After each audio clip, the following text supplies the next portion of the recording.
Hello. Hello, hello, hello, hello. How's everyone doing tonight? Did I turn my mic on? I turned the mic on. How's everyone doing? It's Friday. No, Saturday. Saturday. You look, I'm 12 in the thumbnail. What thumbnail? You're 12. What thumbnail?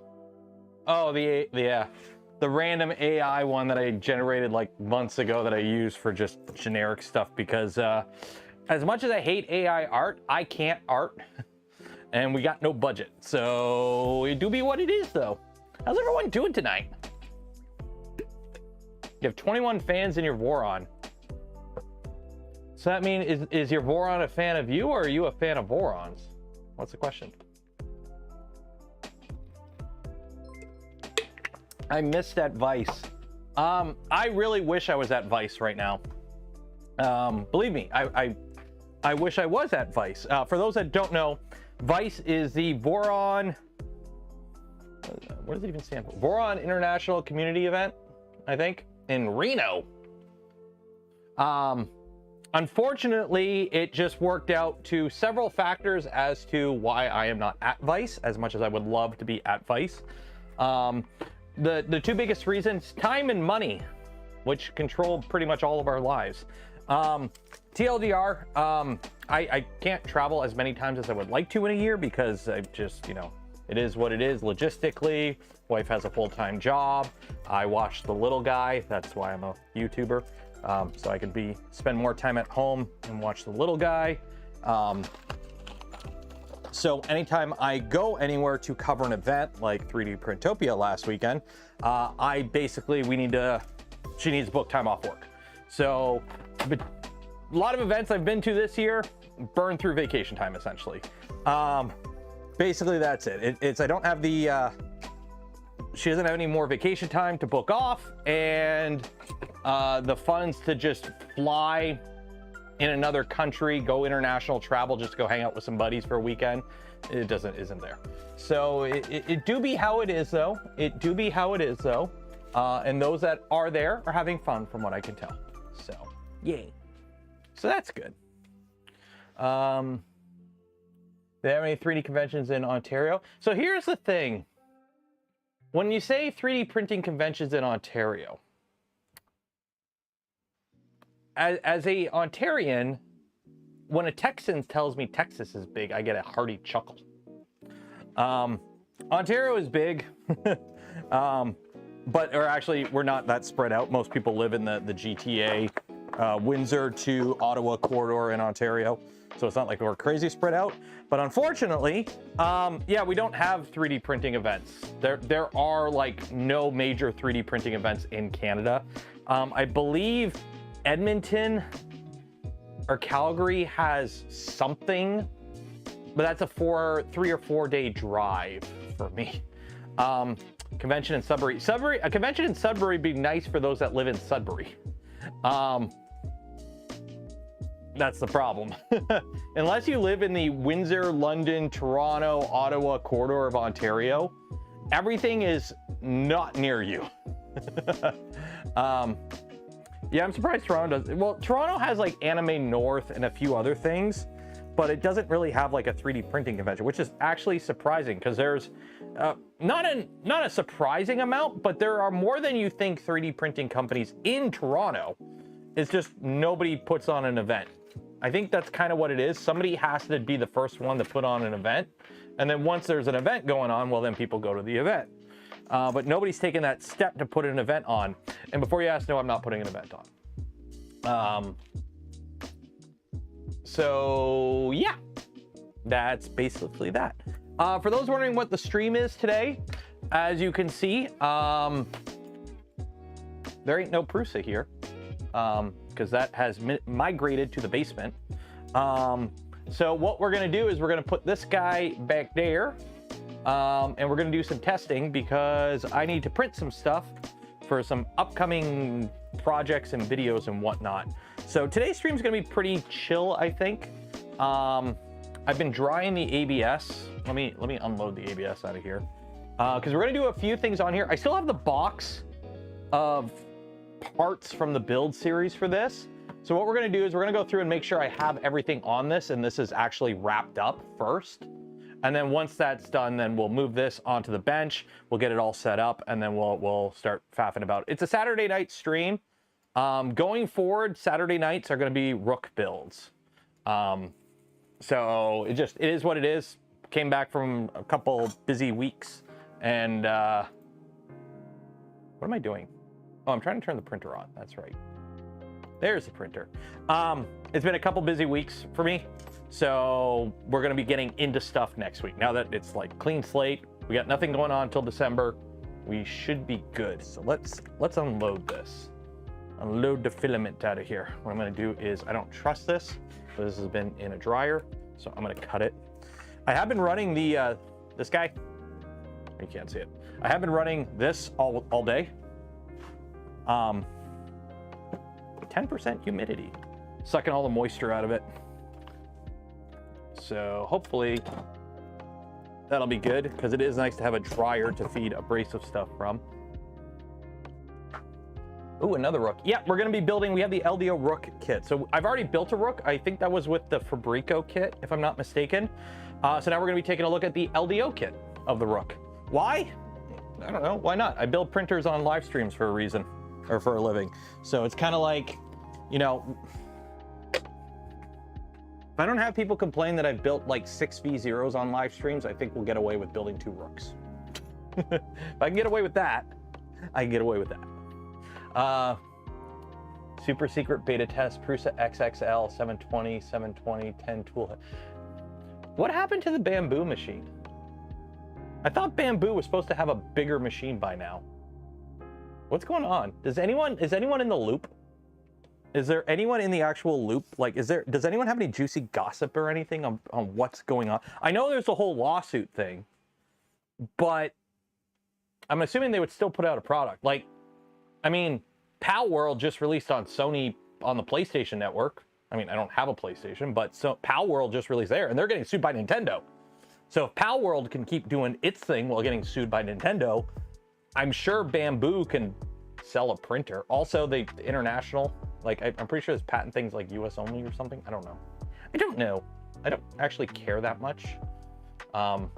It's just I'm legitly curious because there was so much hype for that thing a while ago, and then nothing.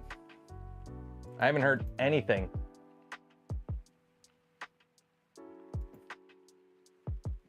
Are you extruding? 50, 5, extrude. There we go. Trying to get all the excess filament out.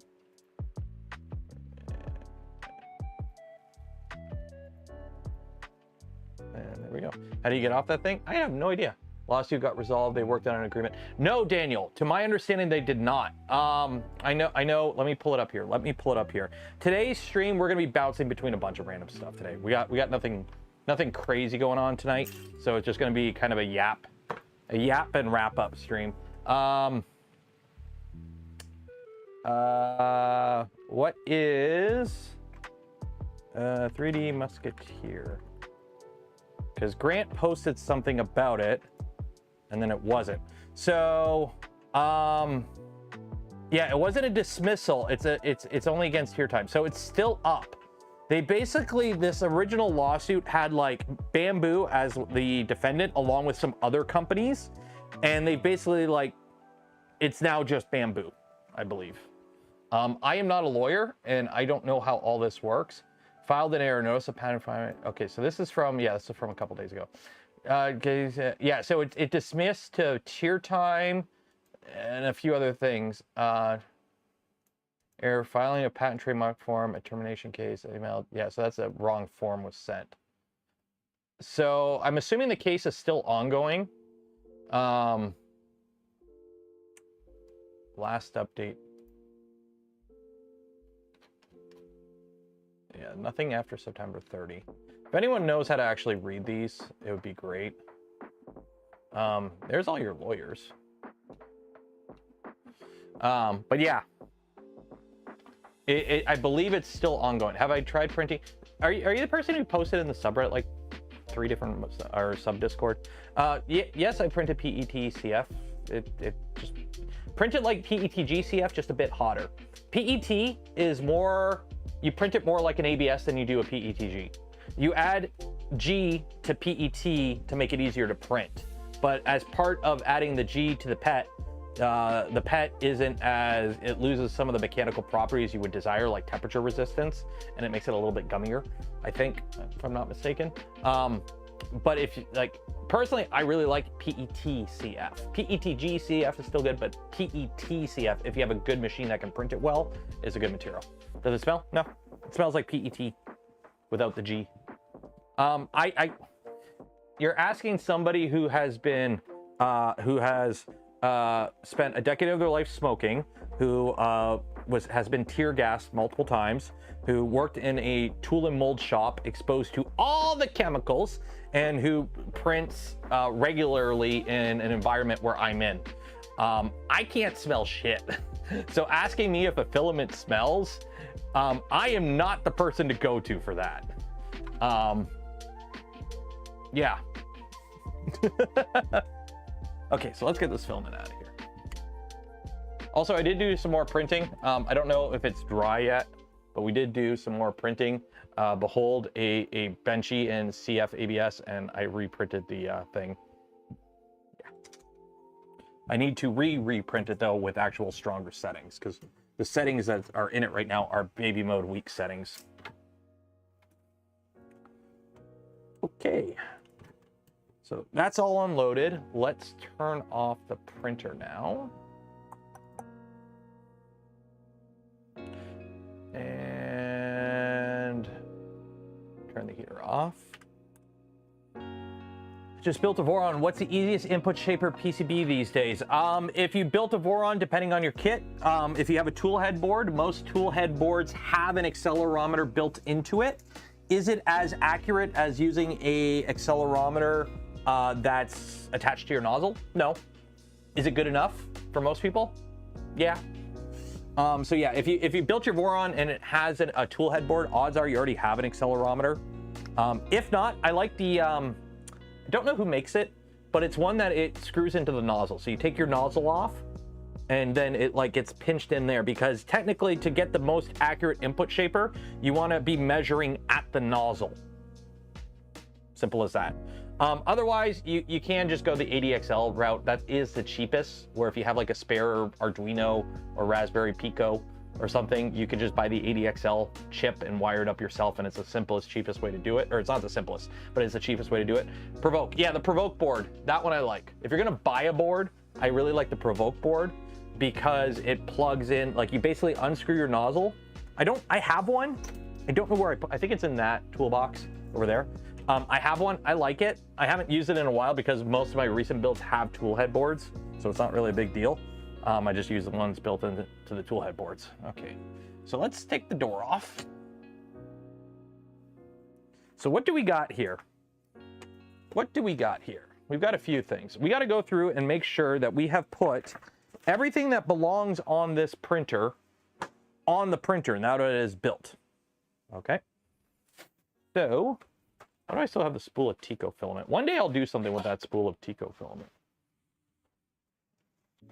Honey Badger water bottle. Got that. Okay, so what do we got here? What do we got here? This is leftover stuff from Prusa's, I believe. We are so going to have a screw counting stream soon, by the way. The way things are going, we are so going to be doing a screw counting stream soon. I'm going through the basement right now, the old room, and I've got like so many like partial leftover kits of screws from builds over the years. Yeah, we're totally doing a screw counting stream at some point. Oliver, cheers for the gifted membership. Cheers and appreciate it. Remember, the best way to support the channel and the coolest way to support the channel is to gift memberships to others.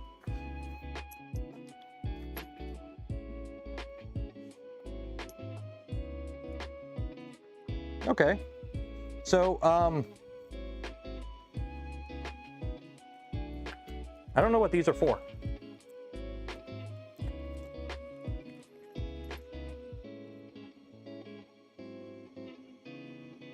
I don't know what these are for. I've got leftover standoffs, and I've got 4 of these guys, and I don't know what they're for. I'm assuming these go in like that. Are they the front idlers? Are these the front idlers if you don't do the Core X? Oh, these might be the front idlers if you don't do Core XY. Yeah, these might be front idlers if you don't do the Quad XY, I think. Yeah, it's for 2-wheel drive. So those are extras. So keep that in a box. The goal, by the way, today is to get this set up on this bench, and then we're going to do some printing. I want to print some new ducts for the Prusa Mark IVs, not the Mark IV S's. I want to print some better airflow ducts for the Prusa Mark IVs. I seen Joel was printing one a little while ago, and I don't know exactly which one he did. If anyone knows a good duct upgrade for part cooling on the Prusa Mark IV S, not that I'm having issues with part cooling, it's just because they're Mark IVs and there's also the Mark IV S, I want to upgrade the Mark IVs that I have. Is it front? Well, it would replace these. If you're going to replace any, if this is Quad XY, so it's Core XY with 2 extra motors in the front, right? Your front idlers are now motors. If you were going to go to 2-wheel drive, you would ditch these motors. These would be the ones to ditch because these ones are actually encroaching in your print volume. Like, for those that don't know, let me turn this printer off here. Turn it off properly. We're going to be good boys today. Shut down. Okay.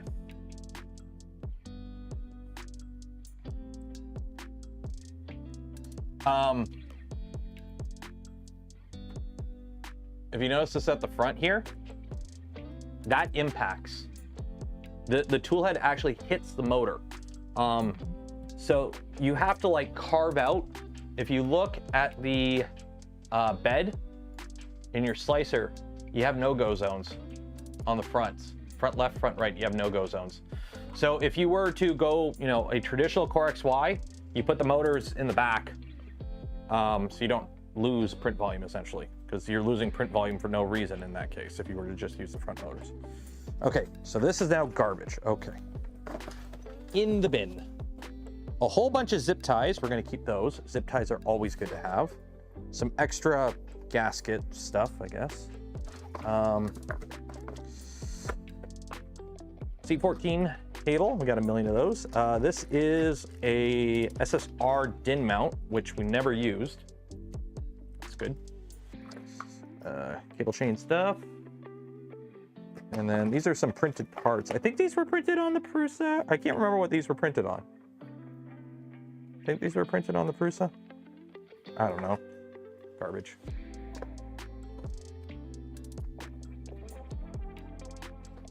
Oh, these are the door clips, which we didn't use.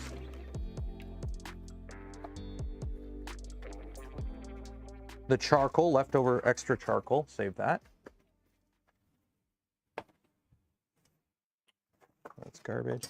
We do have DIN rails. We never ended, or did we use DIN rails? I can't remember how we mounted stuff. I think we did use DIN rails. Maybe we did, and I just didn't pay attention.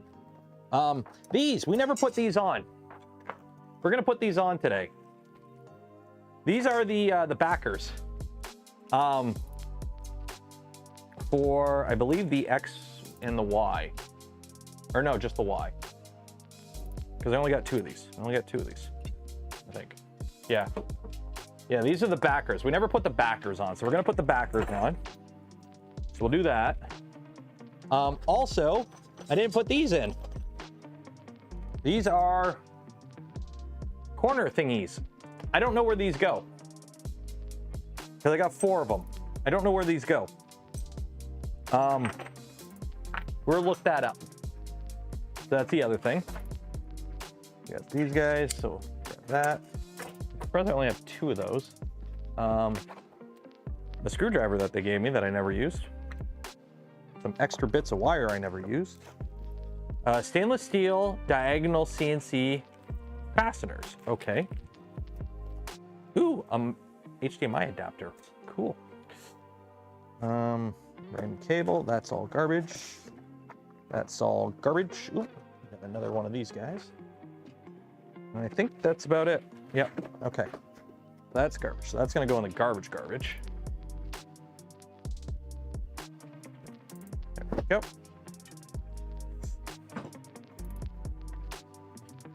Okay.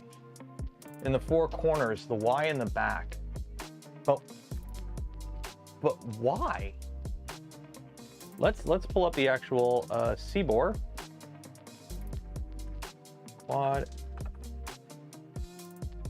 What I'm going to do is I'm just going to pull up a picture of it, and then I'm going to look at the picture and go, hey, that's where it goes.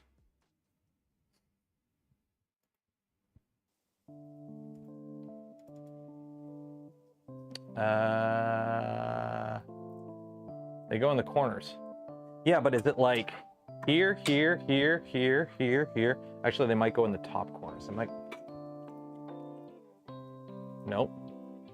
Maybe they go here and here. Let's look at this. I don't see them. Do you see them? I don't see them.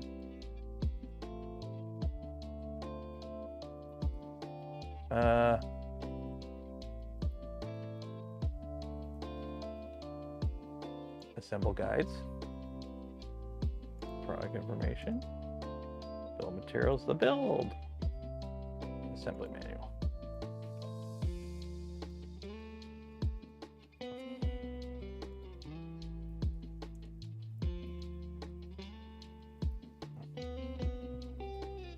Download. Well, they gotta go somewhere. Come on, download. Download. No, I want to download the Trident. Oh, I already downloaded it actually. Second here. While I'm trying to find this, if you haven't yet, every stream we give away a spool of Polymaker filament. So if you want to win that, the link is in the video description. Enter for your chance. Go do that below. Where the frick is it? Okay, maybe I don't have it downloaded. Save as. No, that's a web page. Why aren't you downloading? Manual. Download the manual. Won't let me download the manual. Why front and back? But why? I'm just trying to find the manual. They go the Y in the front and the back. Okay. So I guess we got to take the side panels off.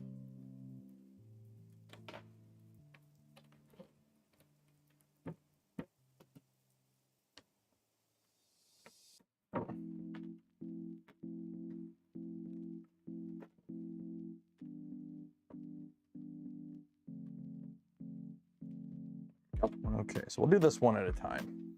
Make it nice and easy. And you should be able to see some of it. Okay, so this will go like that. And then these, I guess they just go there, I guess. And then that goes like that. Okay. Okay. Well, I guess that's how it goes. Yeah, I seen the photo. Somebody posted a photo. So they go on the Y in the front and back. Okay. Easy peasy. Easy peasy lemony squeezy.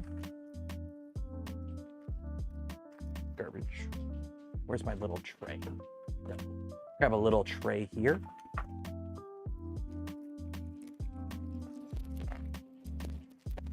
They did not give me enough screws for this.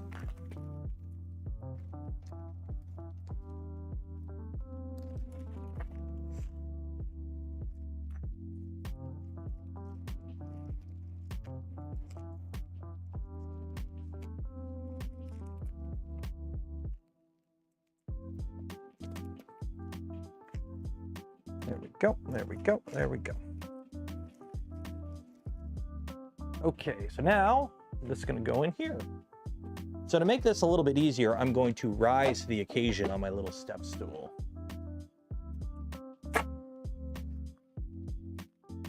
Hello from Mexico. Hello. 1, 2, 3, 4, 5. Okay, wow, I can't count. 1, 2, 3, 5, 6, 7. 1, 2, 4, 6, 7. There's a lot of 3. Why? What else is going on tonight? Am I missing stuff? I know Vice is on tonight. That's also another reason I'm not doing anything crazy today. I know my community isn't strictly, you know, the Voron community. But I do know a lot of people from my community are pretty active in Voron. And I know this weekend's Vice. So I kind of didn't want to do anything super crazy today. Just kind of keep it chill.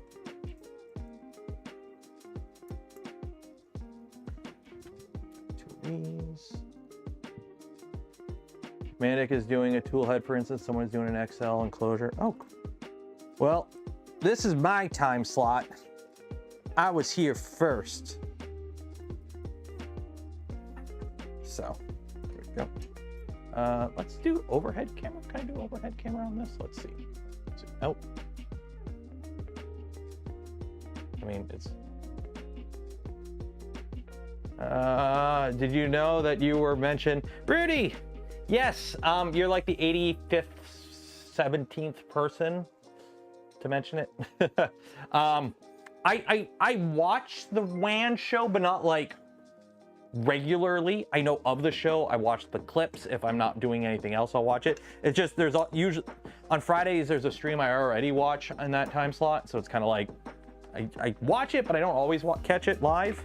But yeah, I got a shout out on the WAN show, which is, for those that don't know what the WAN show is, it's like the Linus Tech Tips podcast. They do it every week. It's like a kind of a news / podcast live stream. They do it every week on Fridays. But for those that don't know, I filmed a video at Linus Media Group last month, I want to say. And yeah, so I was there last month. I filmed a video with Tynan. If you watch the live stream, he's like, oh yeah, he just casually walked it. No, I didn't just show up. If you're gonna show up somewhere, you have to pre-plan it and everything. It was all pre-planned. So I had spoke with Tynan, we had figured out a time slot, we figured out what we were doing, got approval and everything. So it's not like I just showed up at LMG. It was all planned. This ain't gonna fit. I need a screwdriver or an Allen key. Nope. Nope. Yep. Ballistic Tech, thank you for becoming a member. Cheers. And thank you for the 5 gifted memberships. Cheers. If you haven't subscribed to him, go subscribe to Ballistic Tech, another 3D printing YouTuber type person. Good guy. He was at 3D Printopia. Linus' response was puffery. He actually did watch the video. I think one of the pinned comments or the hearted comment is from him. Because it's funny, as a YouTuber, so how it works with YouTube is, and most social media sites, Usually when you get like somebody replies to you or leaves a comment on a video, you get a notification. You get like a notification, a push notification. But the thing is, like, as your channel grows, you get less of them because, you know, I've got 64,000 subs. I don't know. I can't remember the last time I checked. I think I'm in 64s now. Hopefully, I hope. But I don't get the notifications that I used to. I used to get, like, I have a gaming channel that I don't upload much to, but every now and then I get a subscriber on it and YouTube's like, you have a subscriber. Here's an email about it and here's a push notification and blah, blah, blah. My main YouTube account, I don't get those anymore. Unless they're important. Unless they're important. So I woke up the other morning to a comment on that video from Linus on the LTT account. That he liked the video, and I'm like, oh, that's cool. Yeah, that got a push notification. That my phone went off and like, Linus commented on your video. Engagement. And I'm like, yeah. So I found that funny. That, you know, Twitter does the same thing. Like it gives you like the generic bulk, like, you know, oh, these people, your videos or your tweets got comments or whatever. But every now and then it'll be like somebody big will comment on it, and it's like push notification. So it's all about, you know, the algo. It's all about pushing the algo. I dropped a screw and it is gone.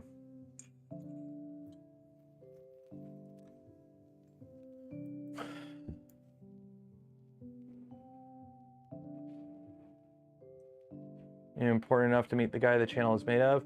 Just got to meet the people committee. Okay, so never not exhausted. I'm going to say two things. One, Linus wasn't there that day. And two,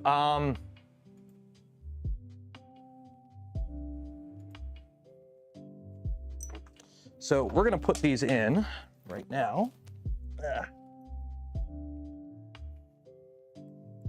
This isn't the place for that.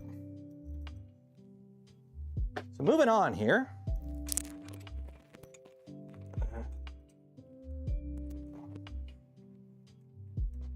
Yeah, moving on. There we go. Okay, oh, this is annoying. Okay. Is this even... Oh, there's a stupid wire here. Remember how I didn't like the way the wires were on the motors? Okay, are you in? There we go. Match it. That thing is fully functional, by the way. For those that don't know, the giant LMG screwdrivers are fully functional. Yeah. But yeah, tip for commenters, don't come into people's house and just start shit just to start shit, because it's their house. And yeah.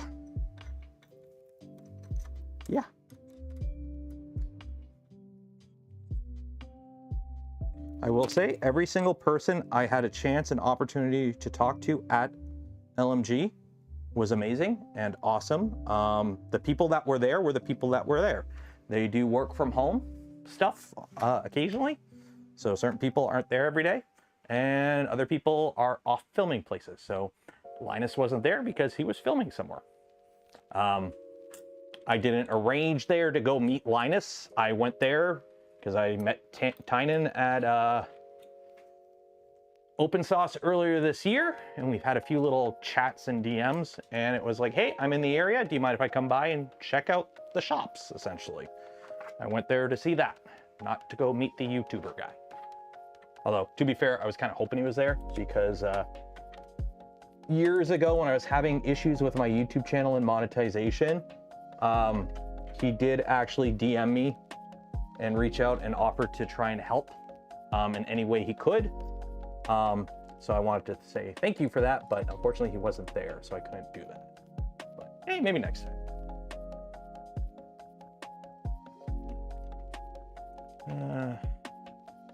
Disable push. I like having some push notifications, just because sometimes it's easy to get lost in the sauce. I know that doesn't make sense, but sometimes it's nice to get a reminder of what's going on, especially as a content creator. So like a random person, you know, like a random YouTube bot leaving a comment on my video, I don't care about. But if somebody like leaves a big comment, I do want to kind of know that that's going on. I put the screw down. There it is. Okay.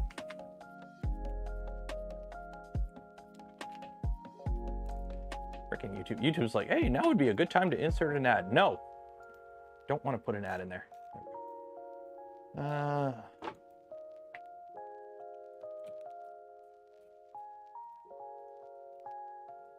Okay, so that goes there. Now we can put the other one in now. Oh wait, I already put that in there. But I can't see. There we go. Aha!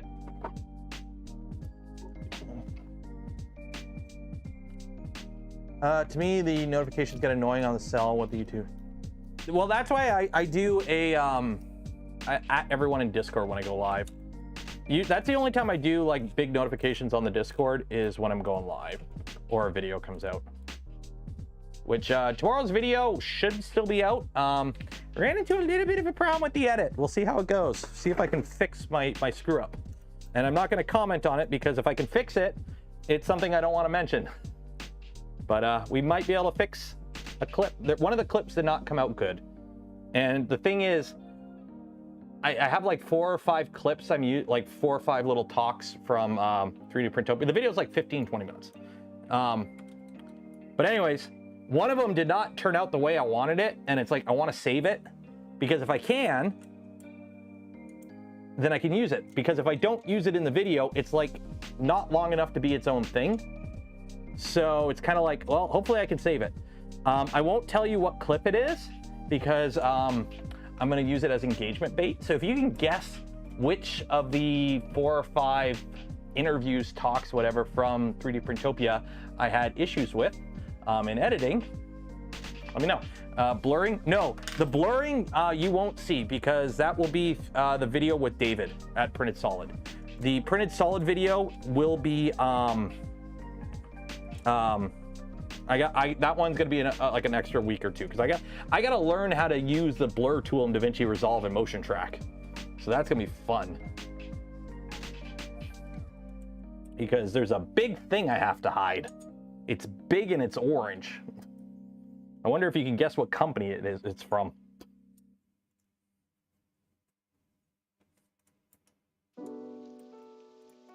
So there we go there. Kind of surprised that they have backers for the Y but not the X. That's actually kind of surprising to me. Orange Storm Giga? Nah. Why would Printed Solid have an Orange Storm Giga?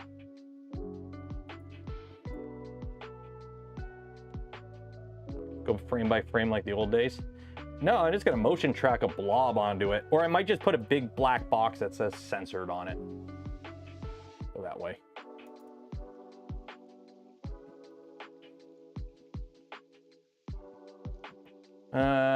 Montreal road maintenance. Isn't that like just regular life in Montreal is dealing with road maintenance? Isn't that like the norm in Montreal? By the way, if you're thirsty, buy some gamer subs. Use code Canuck, save 10% off your order.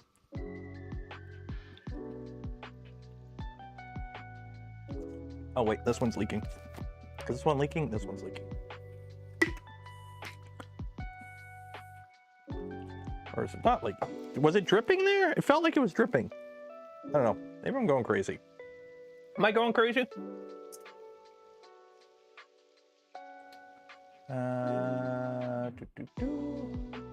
Hello, Rodrigo. Okay, so now this side's done. We got that panel in there. So let's put the panel back on.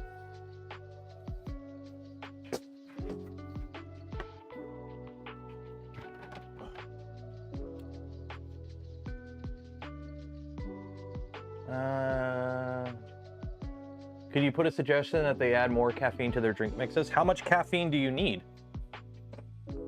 I mean, I wouldn't say it replaces my morning coffee, but like lately it's been keeping me going at my 3 a.m. Baldur's Gate break. I am sorry. That game sucked me right back in. I thought I was out. I thought I was out with Baldur's Gate. I played it when it first came out. I did my playthrough, my one playthrough. I beat the game, and then I started playing it again like a week. Like I went and played Armored Core 6 for a bit, and then I went back to Baldur's Gate. I did another playthrough as a Redeemed Dark Urge, and I had fun. And then I played a few other characters over the past year, nothing major. And I'm like, okay, cool. I got my fix. No, I've started like 4 characters in the past like 2 weeks. It's been bad. 300 milligrams. Okay, so here's the thing going DH. Between like the electrified lemonade at Starbucks giving kids heart attacks and like the shit going on with Prime, I don't think they want to go too heavy on the caffeine. You could always just add more. You like the big ones, these are 2 scoops. You put 2 scoops in these.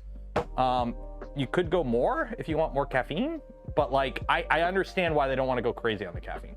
Mods, I'm not doing mods. That's the thing.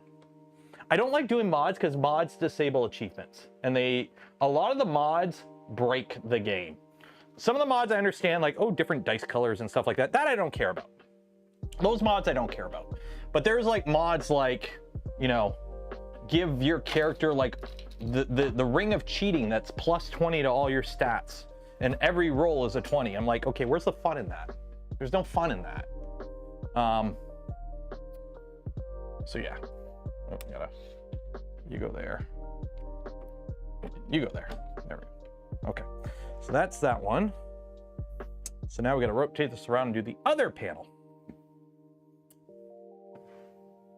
UK is regular caffeine. Yeah, caffeine is a drug, and I'm a firm believer that you should always have access to stuff that makes things fun, but it should be within limits and there should be rules applied. That's kind of my thing. Is I'm a firm believer we're all adults. If you want to do something stupid of your own accord that only affects you, go for it, but gotta keep it within reason. Don't call me a libertarian. I'm a fan of governments that actually work, which, to be fair, is like none of them. Okay, so this side, we got to just put this on. We got our hooks and that. Okay. Yeah, Panera, that's what it was, the charged lemonade. By the way, I've never been to a Panera Bread. We don't really have them in Canada. They might be in Canada, like in Toronto. I've never been to one. And every time I see one in the States, I'm like, this is just like an expensive deli. Like, I don't get it. I don't get it. I don't get Panera Bread. Like, I don't get the concept of it. It doesn't, I look at it and I'm like, okay, it's a sandwich place that's really expensive for some reason. What am I missing? Yeah.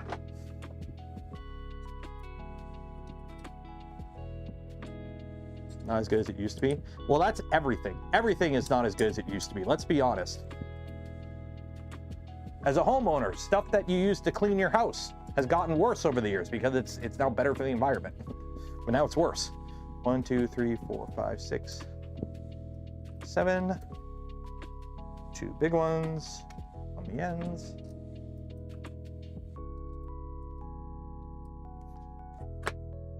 Also, I wish these were like anodized or something. They're just black. I wish they had colors to them or something. Is that an additional fan inside? Are you talking about this on the back? This right here is basically a Nevermore. It's filled with activated charcoal, and it sucks air out of the bottom here and blows it back into the chamber at the top. So it doesn't exhaust, it just circulates the air, which lets you get higher chamber temperatures. It basically turns the entire chamber into a convection oven. So it allows you to get like 60 plus Celsius in the chamber without an additional heater. Because remember, okay, if you have a bed, all 3D printers have a chamber heater, okay? It's called the bed. You have a several pound chunk of aluminum with 800 watts of heat. You have a heater already. You just gotta move the air around. DFH had trippy one. Yeah, the DFH, they're anodized. It's like the Trident that I have has the Whopping ones. Whopping Orchard or Whopping Portrait? I can't remember how to pronounce it right. I have Whopping's anodized titanium ones in that one.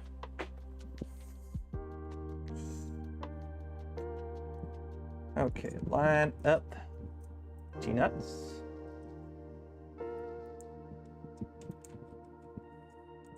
But yeah, I will say, it's been a while since I've had a video on the channel actually get numbers.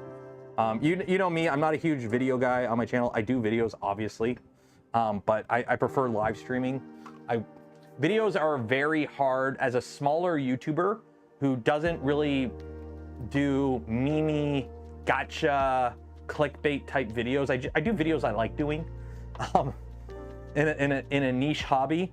I know I don't get videos that pop off, but the LMG tour video, when I put it out, the first like week or two, it was pretty flat. Let me pull up the metric Let me pull up the metric here. The first like week it was out, it was pretty flat, which I understood. It's like any other video I've done on a location at somewhere. It just kind of like, it does okay, but it's like, you know, gets a couple subscribers and whatnot.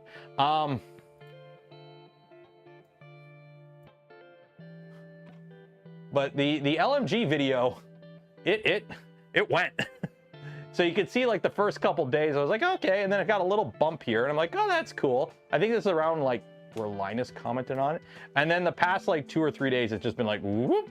It's at like 65,000 right now, which I'm like, woo! I actually have a video with legs. Just do a video on the new Bambu. Nah, I hate doing that shit. I hate doing like, I'm just assuming stuff or it's clickbait. I don't like doing videos like that. I like doing videos I have fun making. That's my problem.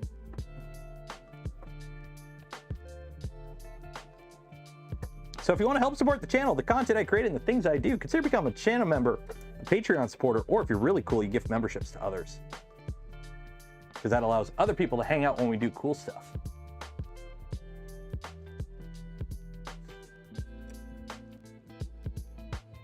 LMG fans at your channel seeing a different behind the scenes view. Yeah, it was a fun video to make. Like I would release like an uncut version of it, but literally that was pretty much the video. Like the only thing that I cut were just like, you know, misspeaking and some dead air, and like there was nothing like I cut out of that video content wise. Like you pretty much saw it all there. It was actually a pretty minor edit. The only thing I did was I changed the timeline, because the first thing we actually filmed was at the lab, which was the last thing in the video. We filmed at the lab first, because how it went is I showed up, met Tynan, they were in a meeting or whatever, I had to wait for him, so met him, and then we went to, what was it, the order? I did a tour of the set first, which I'm regretting. I didn't take any pictures. I was in all the sets. I didn't take any pictures at all of me in any of the sets. I guess I gotta go back now. But I didn't take any pictures while I was in any of the sets, because I'm in somebody else's home. I didn't want to intrude. I'm a guest here. They're working, people are working around me. So it's kind of like, hey, hi, okay, have a nice day. Like, it was kind of like that. I hate intruding on people. Even like the printed solid video was like, okay, let's go through, do our thing, and we're done.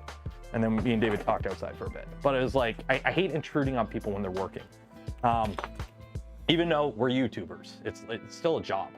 So what ended up happening was we did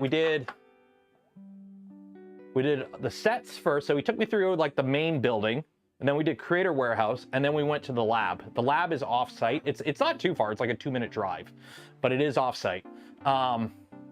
So we went to the lab, I did the tour of the lab, and then we filmed the video at the lab. Then we went back, filmed the video at the shop, like the workshop area, and then we filmed at the Creator Warehouse in that order. But the video came out with shop, Creator Warehouse, lab, where we filmed it in the opposite order. Yeah. Kind of well, here's the thing. It's a nature of the beast thing. I'm a firm believer that YouTube channels are at their best when they are 100 to 500,000 subs. I'm a firm believer that if you come across a channel that's putting out pop-off content, like you come across a channel and they're just doing good videos that you enjoy, and they're sitting in that 100 to 500,000 sub bracket, they're in a good spot. Because what happens is, as you grow, now this isn't fair to everyone, Oh, I'm missing some. Wayne gifted 5 community memberships. Cheers and appreciated. Thanks for reminding me. And Barry K. We'll go with Barry K. Gifted another 5 community memberships. Cheers and appreciate it. But yeah, I'm a firm believer that that is like the best size for a moderately successful YouTube channel, because at that size, you're still making okay money. Like it's enough money that you can, you know, make a living doing it.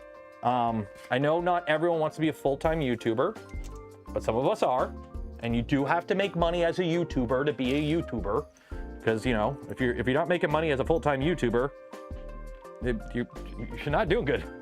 Don't do it. Go get a job. Do YouTube as a hobby. But anyways, you're making enough to have some fun, but you're not content brained. Look what happened with Mr. Beast. I used to like the old Mr. Beast videos. You know, when it was just them like, hey, let's, you know, sure, they're probably all faked, but like, hey, let's, you know, build a thing underwater and live in our pool for a week. Stuff like that I enjoyed. Those were like the fun videos. But then everything got content brained. Look at, who are the 2 cooking streamers? Binging with Babish, and who's the other guy? He just got ripped. Good for him, but he just lost a bunch of weight and got ripped. But like, I remember their videos before COVID, before they grew, like before they exploded. And it was cool because you could like watch them like, okay, we're gonna learn how to cook something. And now it's like overly produced content. It becomes too overproduced at a certain point. Because it's like everything we do has to meet the ROI, and these are the sponsors we have to do, and like everything just becomes too corporate. Joshua Wiseman, yeah. Nothing against him, and I still watch his videos. It's just you can tell the type of content has changed, and it's like nothing against him. Get that bag, fam. It's just, you know, it just the content changes. And for some people, it's a turn off. And for other people, they watch it because obviously it's working. That's the problem. Anytime anyone complains about something on YouTube or a content creator, like, why do people always make the dumb face like the, which I did in the LMG video thumbnail. You know why people make the face? It's because it works. It's proven to work. And if you're a channel where it's like, hey, we're Linus Media Group, we have 100+ employees. They need to be paid. To get them paid, we need views on our videos. And if we do in the video thumbnail, it gets more views. It works. I hate it, but it's true. And believe me, all content creators hate it. I don't think there's any content creators that enjoy making those thumbnails. It's just nature of the beast. Also, I view thumbnails like a billboard. I have never not seen a movie because I didn't like the billboard or the poster. It's a movie poster. It's just to get your attention. If you know if the video is going to be good for you, is it a channel that you like on a subject you like from a content creator you like? Okay, you'll probably like the video. Who cares what the thumbnail is? The thumbnail is just to get your attention to look at it. Once you look at it, who cares? At least that's my kind of logic with that. Who pioneered the silly face? I don't know. I know a lot of people just do what Mr. Beast does now, which you shouldn't. After a bunch of stuff has come out, you probably shouldn't be doing what Jimmy does. But it's basically see what other people are doing and copy them. That's unfortunately the kind of thing the kind of content creation we're in right now. If somebody finds out something that works and it works better than other things, everyone's going to do it. You have to watch me record the outro. I recorded a few. I don't think those were outros. Those were ad reads, or that was the ad read, which I totally screwed up, and I didn't record any intros. So all my videos from 3D Printopia are basically jumping right into the content and then the ad read at the end, which luckily Jason's nice enough that he doesn't really care. So we're good there. I dropped a T-nut and I'm hoping I can get it out. There we go.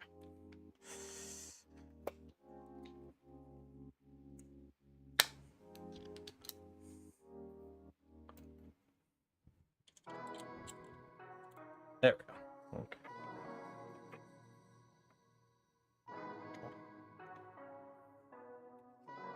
Just stop by and say, enjoy your video of the LTT store. Thank you for that. Cheers, Gary. Glad you enjoyed it. It was a fun video to make. Because honestly, if I could just do that, if I could just do like the Veritasium thing where I just go around and talk to people and show off cool stuff, I would love to do that. But I can't. I can't. If anyone's local to me, Southern Ontario, and you do something cool 3D printer related that they can make a video, hit me up in the DMs or an email. You own a print shop or a filament farm or something, let me know. We'll do something, but traveling a lot is not, unfortunately, in the cards right now. E3D big box. Oh yeah, that's right, you have a big box.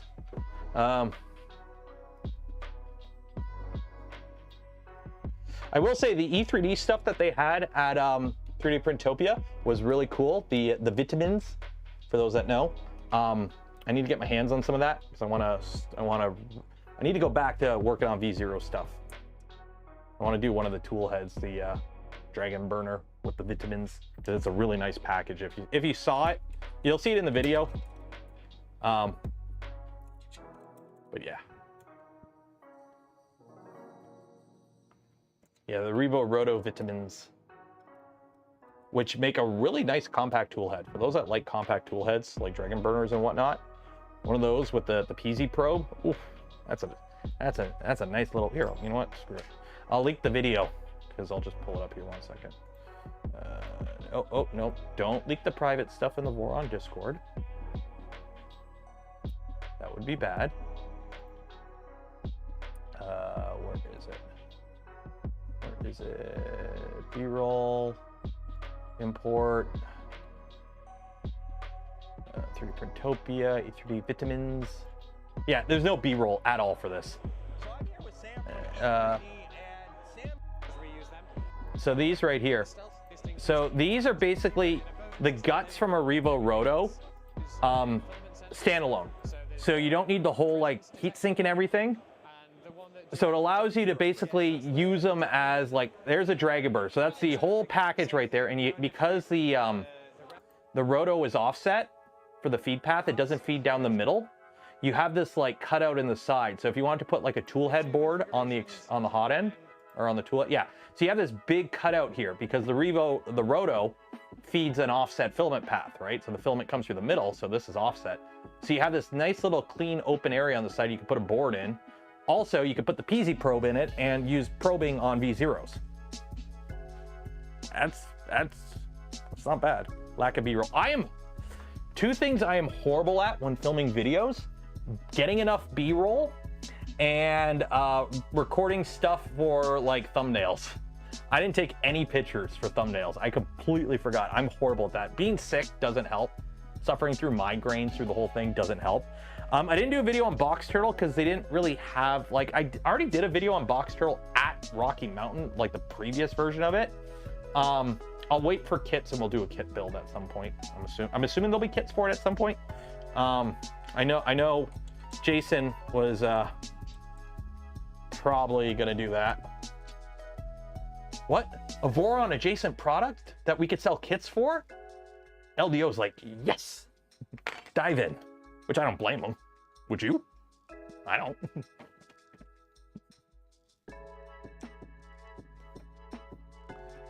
I mean, you would be surprised. For a while, there was a period in Voron where there was a lot of things that we wanted to exist in 3D printing that did not exist. That we actively like designed stuff for, with the entire business plan of, we will give this to a company and be like, hey, this doesn't exist. We've gone through the work to design it for you. Just make it and sell it so we can buy it from you. If you remember when we designed our own controller board, a Taco Raven, which I used to have one. I auctioned, I donated to E3D and they auctioned it off at Smurf last year. But at one point, before controller boards with more than 4 or 5 steppers were common, we developed our own controller board called the Taco Raven. It had 8 steppers on it, I believe, integrated, separate motor VIN, which was really dumb because it ran on 2130s, so you really couldn't do 48 volts. But either way, It was a first iteration product. And the whole idea was, hey, if we like it, we'll just give like the CAD, the KiCad or whatever it is, the Gerbil files to like Big Tree Tech and be like, hey, just make this thing and sell it so we can buy it. Because that's how Voron does business. Just make the thing that doesn't exist that we want to exist, and we will buy it from you. Because we don't want to go through the hassle of actually making it ourselves. Yeah.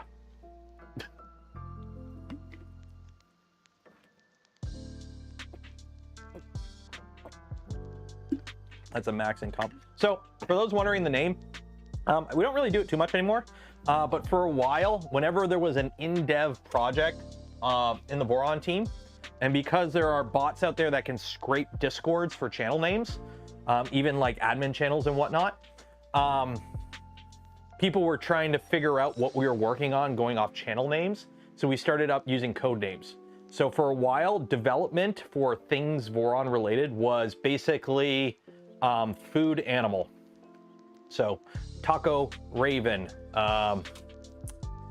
Beaver Burrito, or burrito, what was it? It was burrito something. It was like, we basically just food name, Taco Raven, like that was like the code names for a lot of stuff. And Taco Raven just stayed Taco Raven. But there was a few over the years. Now we have different names for stuff, but we've switched away from numbers for a lot of stuff. For a while, things were numbers, and then we moved away from that. Okay, I think that's it. I think we got everything on this now. We got the, so now we got to put it on this bench. Okay, so let's move the Excel's build sheet over here. We got the mask from the famous movie, The Mask. Got some Soraya Tech filament. Put that over here. But they expected to cost $300 to $400 for a kit, which is a bit rough. Here's the thing, IMST. I don't know if it's an open source project, so like the files for everything should just be available. If you want to self-source, you can. You have to understand, things are not as cheap as we wish. Simple as that. A lot of stuff like Box Turtle, it's going to be a low volume custom thing. So it's like you have to kind of roll in the development costs, the tooling costs, I don't know if there's custom PCBs or motors involved. You kind of have to roll that all into your production units and recoup those costs on the small number of production units. So it's kind of like it is what it is. Things cost money. Unfortunately, with the joys of open source, you're looking at low volume, off-the-shelf things. So you can't really optimize things as much as you can. Whereas like, Bambu with their like, Big Papa DJI fun bucks that they're going to access, and all the tooling and whatever resources that they have, they can put in a lot of R&D and whatnot into something like the AMS and sell them at near cost or even a minor loss, and it's fine.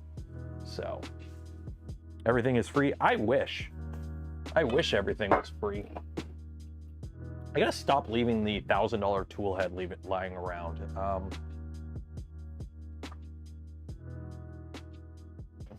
I'm gonna put you in the printer.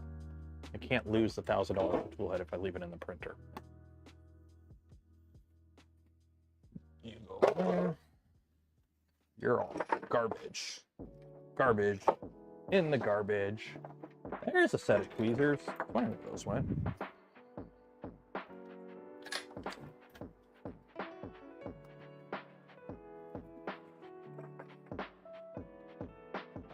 I love sweeping off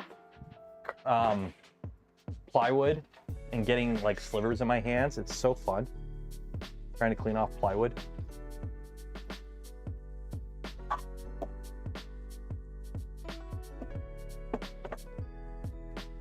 What do I have inner rapids out here? Oh. Okay, don't use this. I don't know if this can do 220. This is a 220 plug. So be careful with that. I gotta make a mental note not to plug stuff in with 220. Actually, I'm gonna do something right now. I have yellow tape somewhere, I think.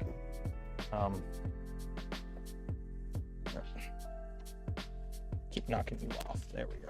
Go over here. I gotta have yellow tape or something. I gotta have, really? A white tape? I just want to put a mark on it so I know it's not, it's 220.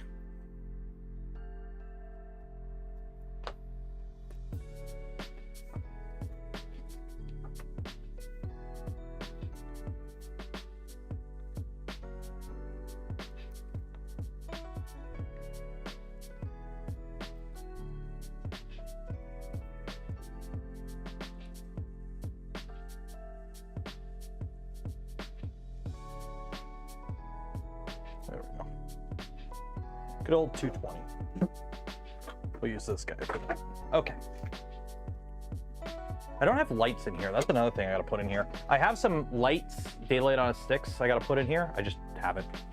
Oh, I gotta move that. Or actually, you know what? We'll have it towards the middle. Yeah, we'll have it towards the middle. I gotta move that. We have to spin you right round, the baby, right round. Like some sort of record player. Nope. Other bed heaters go pop. Yeah, yeah. This uses a not a mains bed, or this is a mains bed. So yeah, we want to keep this on 110. Otherwise, they're gonna have a bad time. Not a huge fan of the straight input. I like the angled input. I always have issues with this bend. Oh, it's too loopy. I don't like it. Oh well. Okay. So now, let me pick you up. Let me put you on the shelf.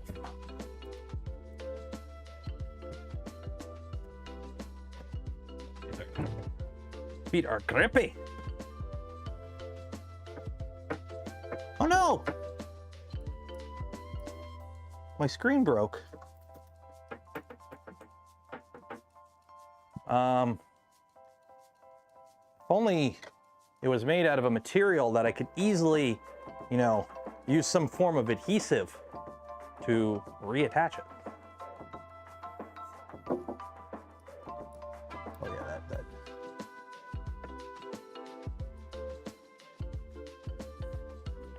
Did I run 220 on a supposed to be? No, Lewis C. I did do it properly. I actually have a proper, you could see it right there. I have a proper 220 outlet with its, for those that don't know, in North America, 110, your two prongs, your positive and negative, or positive and neutral, whatever the hell they are like this.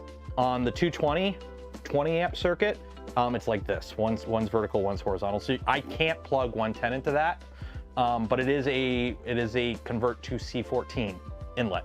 So I gotta be careful because I can plug the cable into a printer that isn't rated for it. I can do that, but I can't plug any device into there that's for 110 with a 110 cable. So it's like I can screw it up very easily. As long as I pay attention, I shouldn't. I need to get like a little itty bitty brush for this. Do I have a little syringe or a pipette for this? Why do I have a Magpul backup iron sight? Anyways,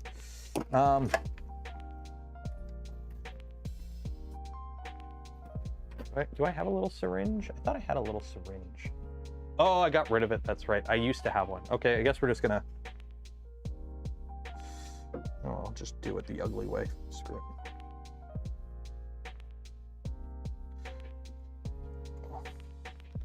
Cosmetic, right? There you go. And now we wait. I just replaced 1450 in the garage with a nice hub. Nice. Didn't you try to those sights on a foam slinger? I did have them. Oh, that's why, because I had them on one of the Nerf blasters.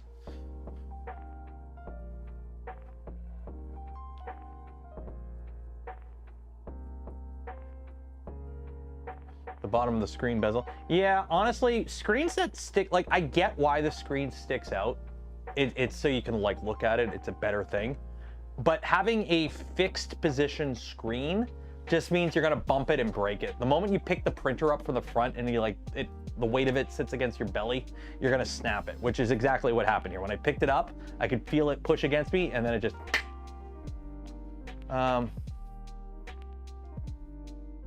Yeah, the problem is that, yeah, the C14. So the C14 I'm using is actually meant for like Bitcoin miners, because for those that don't know, higher voltages is more efficient, less amperage.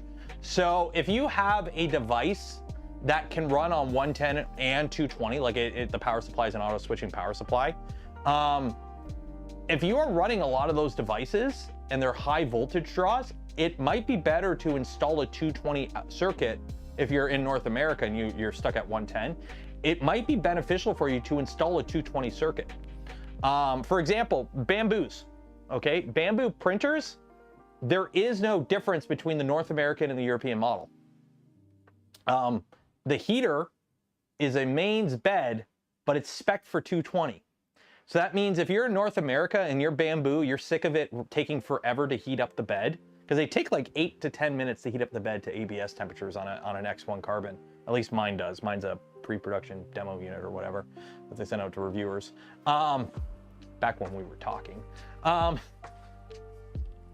If you're sick of it taking so long to heat up, what you can do is literally just put it on a 220 circuit. You can plug that into 220 and it heats up way quicker because it's actually running at its rated voltage instead of undervolting, essentially. Oh, yeah, this too. I need to like fry it up more. There we go. There you go. Get good. That's set up. Yeah, your X. Yeah, so run it at 220. If you have a 220, that I mean, let's be honest. Most people don't have in North America. They don't have a 220 circuit in their house. You can add one if you know what you're doing. If you're properly licensed and you get the permits and you have it inspected properly, like I totally did. You should always do that. You can install 220. I've got 220 in my garage. I did it for the Milo because the spindle on the Milo is 220. So you can do that. We gotta let that cure now. So yeah, if you were running, for those like, if you're running a print farm of Bambus, seriously run that on 220 if you can. Most one, yeah, if you have it for a dryer, but those are like 50 amp circuits. You don't need 50 amps. And it's a different plug. You can get adapters. Steve did that. Steve has, like, for Steve's Milo, because he had the big out, like he has a plug for like charging like an EV in his garage or whatever. So he had to get like dongles to adapt it down to C14. Whereas I just go like the other end of the plug on mine. I can't pull it out, but they're horizontal.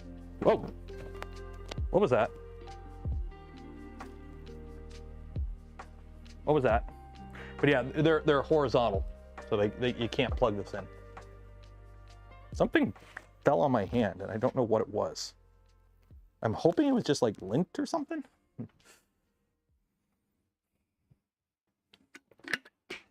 Well, that's because you have your own shop, Luke, and you build massive industrial, boutique, high-temperature Core XY machines. So I'd hope you have more power.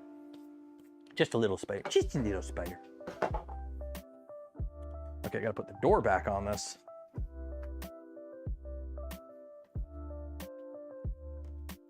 So we're gonna have to rerun input shaper. So let's plug you in. So we're just gonna use this plug. Actually, I don't like this plug. This is a skinny plug. We're gonna use the plug. Wow, that is. So like, I know it's kind of like a plug is a plug is a plug and a cable is a cable is a cable.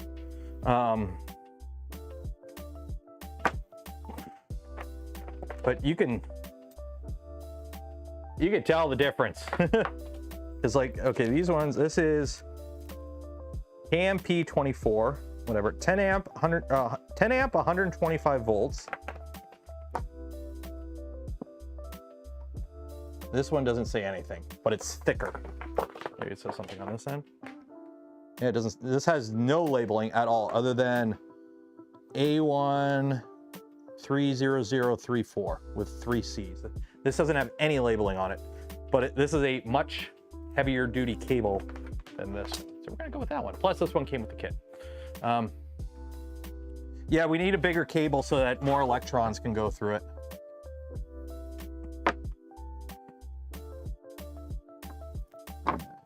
That. On. There we go. This is a nice, this looks so small. You know what's funny? You know what's absolutely hilarious? These have the same print volume. Technically not. This is 300 on the Z, this is 250 on the Z. But they're both 300 by 300. They're both 300 by 300. Now, granted, that has ball screws and servos. If it's like, bad guys show up and they're like, we're taking every one of your printers, you get to keep one. I'm keeping that guy.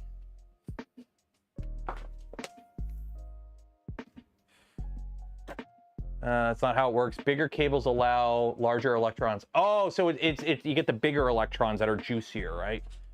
That makes sense. That makes sense. Okay, so hopefully the screen don't fall. We'll just leave it there for now. Okay. So we got to rerun input shaper on this. So move, home all.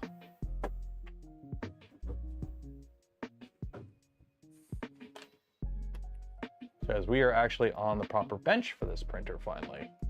Printers, Seaboard Quad XY. So, shaper, calibrate. Oh, Jesus Christ, did you hear that? Did you hear that? That moved with authority.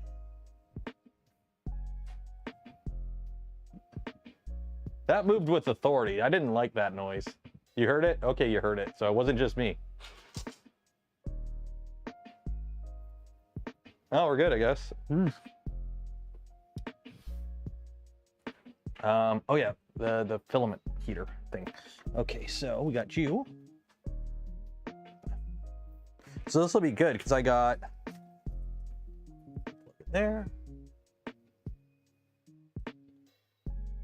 I'm not going to plug you in there. You're going to plug into there.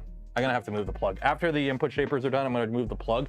The plug I have it into right now, I've got like 3 plugs behind there because, you know, I wired the garage up myself and I put plugs everywhere.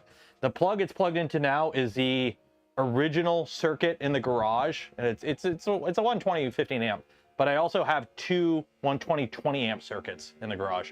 So it's going to go into that one because I think what's feeding this guy? This is on a separate circuit. So this is on a separate circuit than that, I think. Yeah, it did squeal.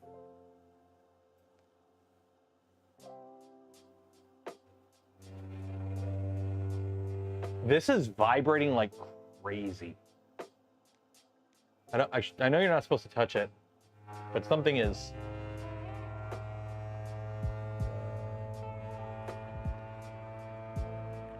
Huh?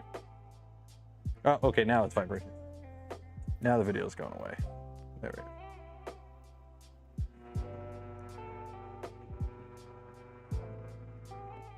Okay.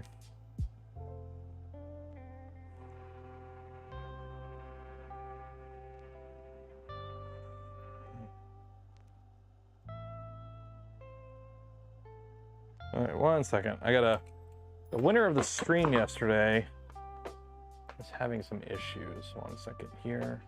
Sorry, gotta go on a little side quest. Was yesterday 1.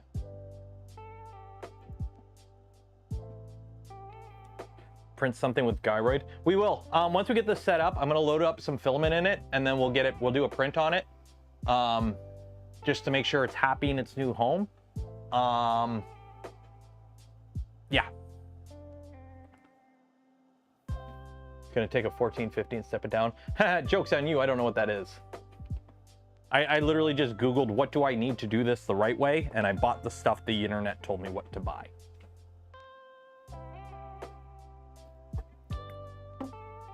Make it print Rook parts. Well, here's the thing. What are we going to print the Rook out of? Like, do we want to print the Rook in PETG? Do we want to print the Rook in ABS? Do we want to print the Rook in, like, glass-filled nylon? Like, what are we going to print the Rook in? I haven't figured out. Like, for those wondering, here's the other Rook. So we're going to be building one of these. This is Carrot Top. This is the first Rook we built. So this is Carrot Top. Yeah. TPU. Ooh, TPU would be fun. Yeah.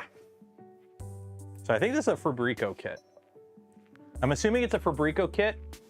You could tell it's a Fabrico kit because I bought it from Fabrico, or Fabrico sent it over. Also, it has a Fabrico logo in it. Glass-filled TPU. So when I end up building the Death Racer, because I have a Prusa XL that can do true multi-material, I want to print some of the parts with like a PCCF inner with like a TPU shell. So it's basically like have the infill be like super rigid, but have the body be like absorbent, or vice versa. I don't know. I want to try fiddling with that.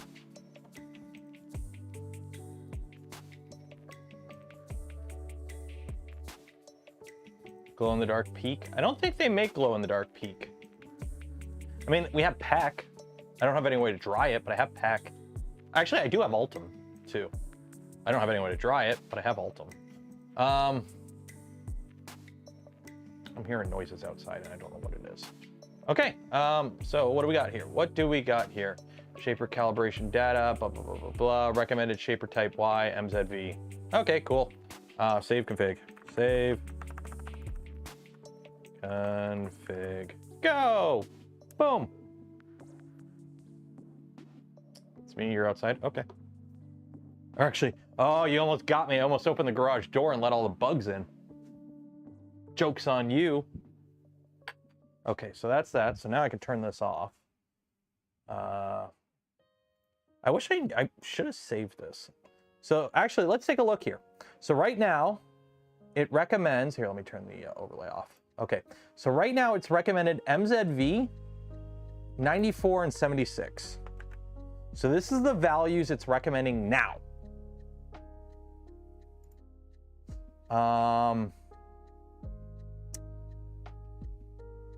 The input shaper values that we had before we did this little fix. So it went from MZV and EI to MZV and MZV, 86.4 for the X for MZV, to 94 on the X for MZV. And on the Y, it went from EI to 101.4 to MZV 76. So I think it got better. So the input shopper, the shopper is better. It is better for the machine. They do the beeps and the boops and the burrs. Okay, so now we turn off the machine. Shut down. Do it the right way.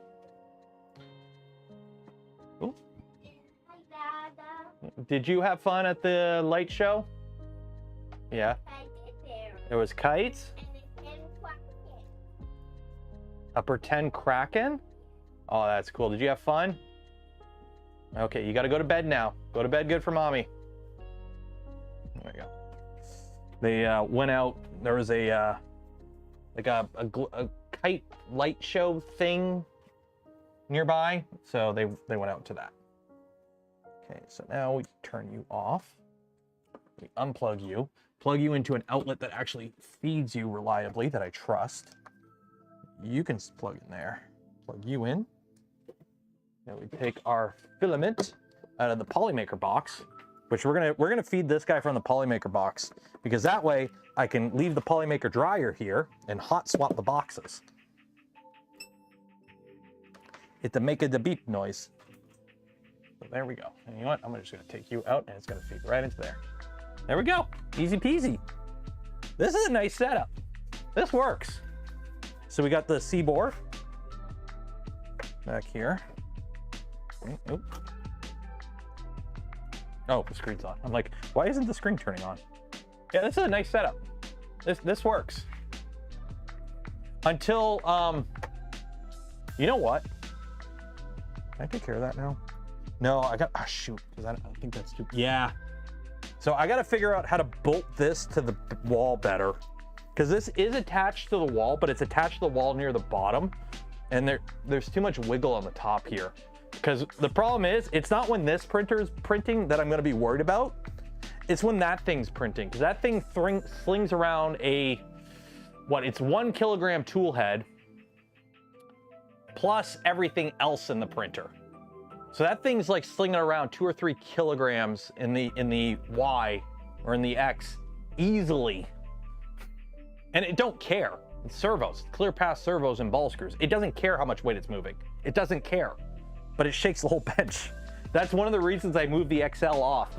You want to know the reason I put the XL in the basement? Other than the fact it's not enclosed and it's going to get cold out here soon with winter. The XL is too sensitive. I can't start a print on the XL if this is printing, because this shakes the bench so much it triggers the Z end stop, the nozzle probes. Can I show the input shape? I didn't run the graph. I didn't save the graph. I already restarted the printer, so it's probably gone. But it's betterer than what it was before. If that makes sense. I need to add a camera to this still. We haven't added a camera to this. So yeah, let's print something. What are we gonna print, guys? What are we going to print?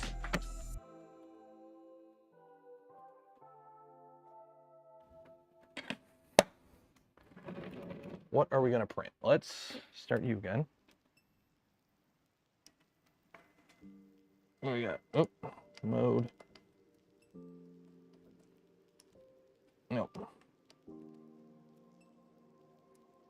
How do I make it more dry? Setting. There we go. I'm assuming bigger bar mean more dry. I'm assuming bigger bar means more dry. I can see all the ats. 1 second. Let me get this fed and then we'll do some printing.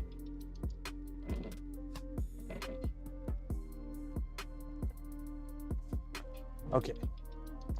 Okay, use a French cleat to mount the back top of the table so you can, wait. Move the table if you need to. I could do that. What I was gonna do is just get like a 2x2 and just run the 2x2 across the back, bolt it down into the tabletop, and then just screw it into the wall. That's what I was gonna do.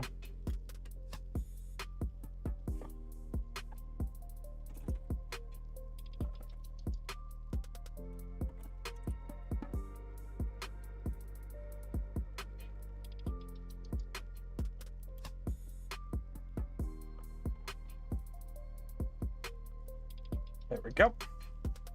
Okay. What are we going to print in CF ABS? Let's print something. I want to do the ducks. Printables. I want to print some ducks. Prusa Mark IV duct. Does anyone have any recommendations on Prusa Mark IV ducks? I want to print some newer ducks for the Mark IV. Not because I have the Mark IVS, but I want to print the Mark IV. Have I ever printed PP? No, I need to get some PPS though from Fibrology, from Polymaker. I want to play with that stuff. I've got some high temp nylon here, which I'm not going to play with, but I want to do some of that.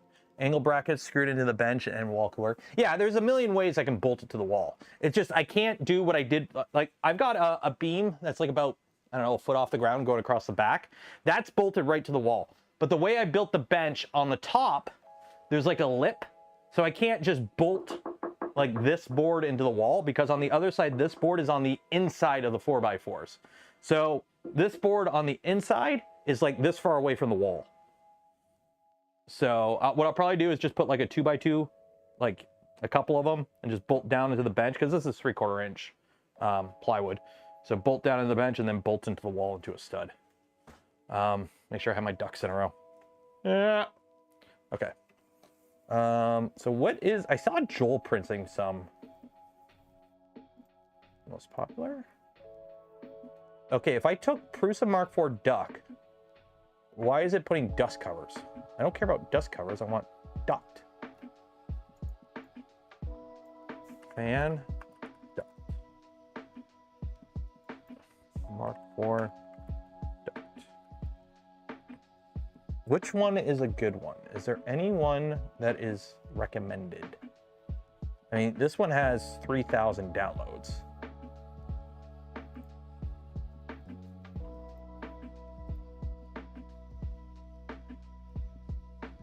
Can you retrofit the Mark IV's? I don't believe you can. You know what? We'll go with this one. What's this one? Let me log in so I can get my Prusa points. Yep, I use it. It works great. Okay. So we got to print 2 of these because I got 2 Mark IVs. I got that Mark IV, which is chilling in there, and then I got the other Mark IV, which is down in the basement that has a MMU on it. And then I have the Mark IV's right here, which is just chilling. So what? Oh my God, there's 7. Okay, we'll go with. Why? Details. Caution. From version 7 requires something to reduce speed. I recommend reduce. Okay, whatever. No, the green parts are custom. They must be removed. Okay. This fan duct cannot be used with Mark IV's. Well, duh. Okay. I recommend print with 5% infill, 0.1 layer, and 3 perimeters. Okay. Okay. So files, download.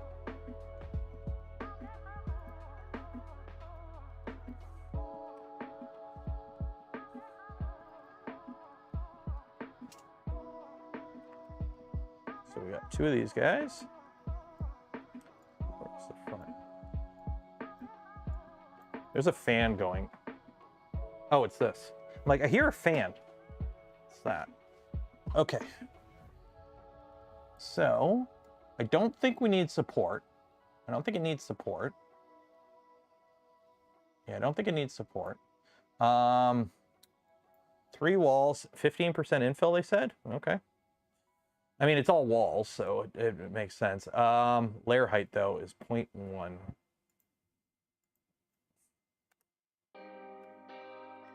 Hopefully we don't have any issues.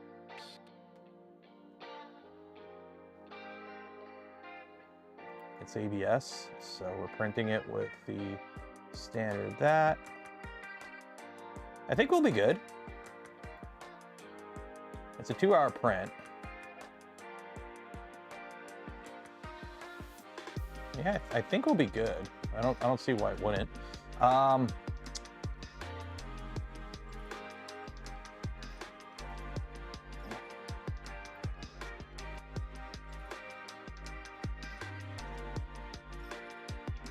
They said 5%. Well, here's the thing. You don't want to print it solid. Yeah. Because the more air, the more insulation. Or something, I don't know. Let's be honest, the infill is mostly structural, or mostly support. Because this is all walls. This is all walls. Like, let's be honest, this is all walls. Like, the entire structure of this is walls. So. Okay. And then for good measure, because it is an ABS print and I want to make sure we get good layer time, let's throw a benchy on it. Because why not? Let's put a benchy on. There we go. So this way we'll ensure we get consistent layers throughout the whole print. Because the last thing we want, where is min layer time?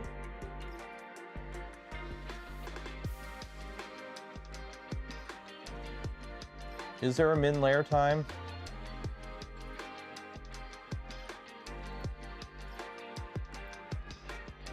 Yeah, whatever.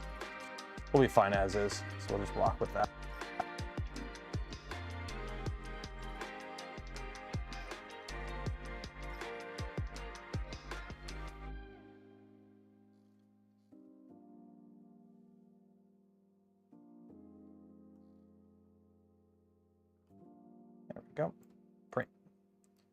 Upload and print. So that's 3 hours and 24 minutes. Okay.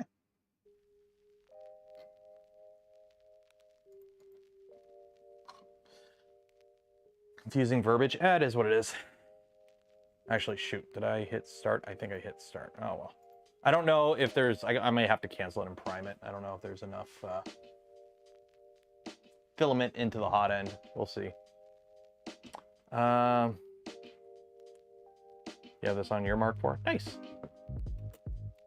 Okay, so now we need to start printing parts for the Rook. Let's do pet sheet. I haven't done PETG in a bit. With prime lines and skirts. I didn't print skirts, but there's a fat prime line, so it should be okay. Let's do PETG.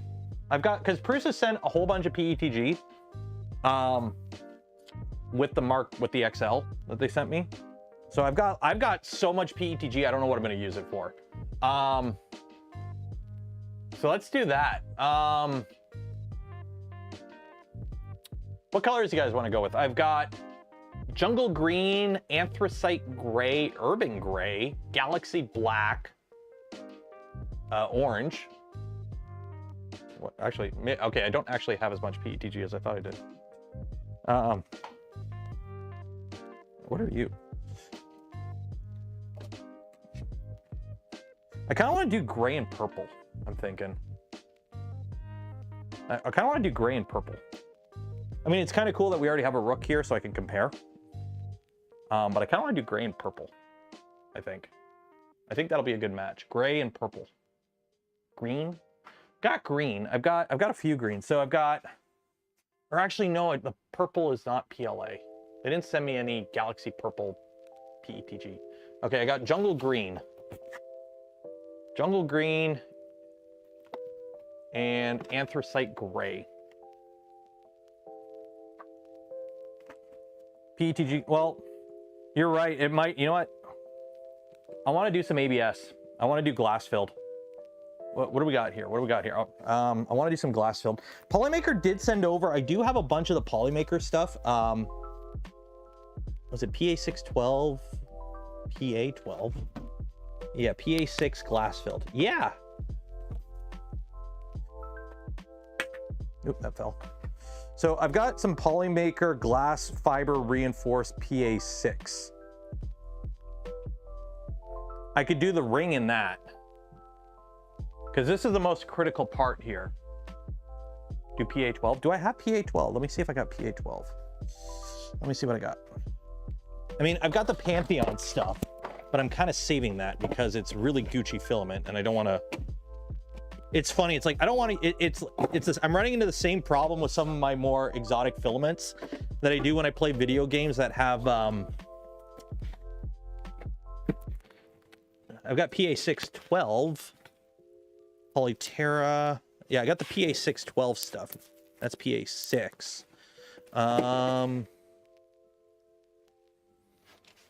I thought I had some PC.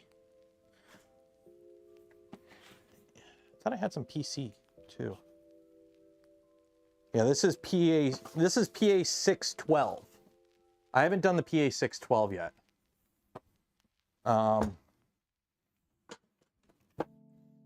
That's PETG.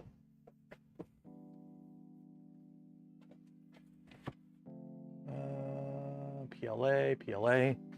What do I have loaded in Hue? This is, by the way, the Creality thing here. I don't like it. What are you loaded?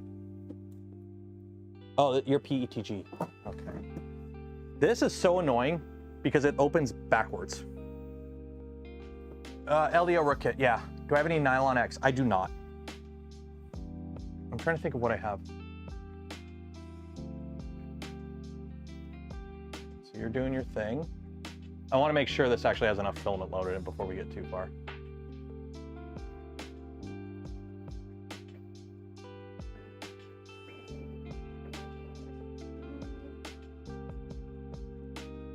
Okay, please tell me you are loaded with filament. Oh, okay, yeah, it is loaded with filament. Okay, we're good. We're good. Okay, we're good.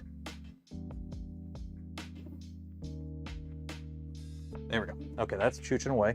What do I got down here? What do I got down here? Do I have anything down here?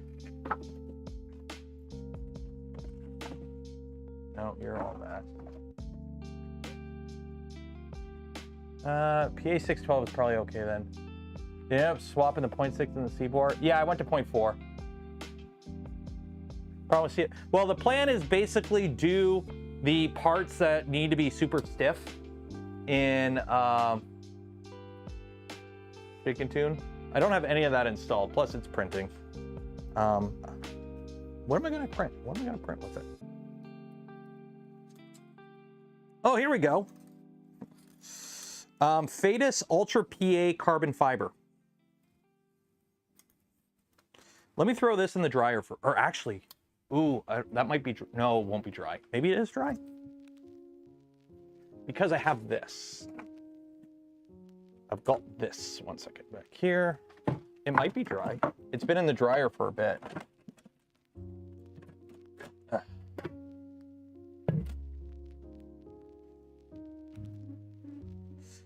Glass-filled Ultra PA from Fadus. Do we want to try this? Do we want to try Ultra PA glass-filled? This stuff is stiff. Need some rep racks? I have rep racks. I've got rep racks right up there. There we go. Let's do this. This has been in the dryer for a bit. So the dryer's been off for a week though. So hopefully it's not wet, but we'll find out. I hate unloading this machine. Main menu, temperature, CFP, ETG, sure, whatever. We'll unload you with that. Glass field might destroy. Well, that's why we're printing on the Pantheon.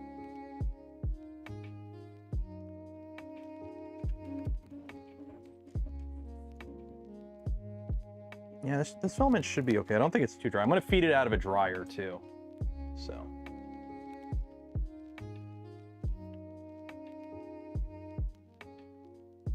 Yeah, the Pantheon will eat it. The Pantheon don't care. Pantheon will eat it.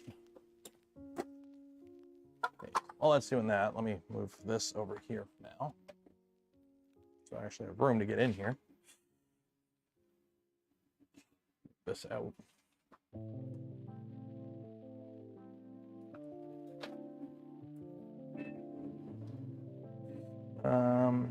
Extruder. That's still heating up. Unload.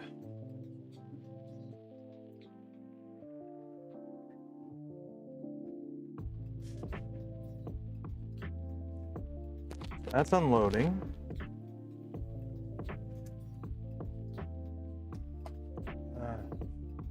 Tuxedo. Oh yeah, we'll do all the critical parts in this, and accent parts in like black or something.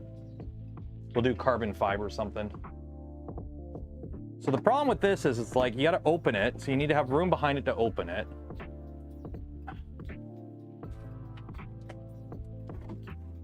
Like the Creality dryer would have been better if it opens from the front.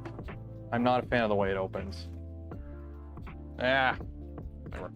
It's annoying. It insists upon itself.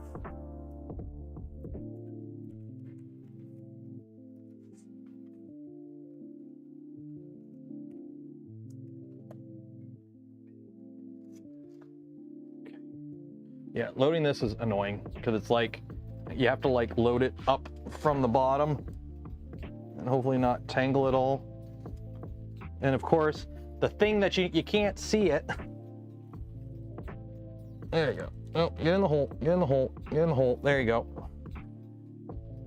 Okay. You go there. Close you up. You go there. Material. PA, PET. How hot can I get this? EP, ABS 65, ASA.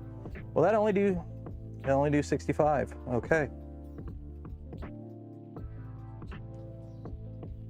Yeah, PC. Okay. Start.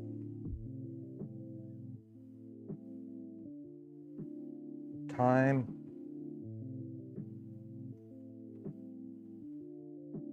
Okay, that's going.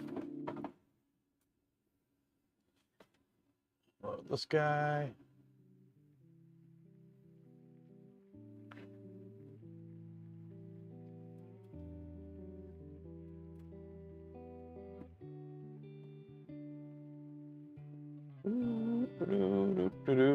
All the way to the tool head.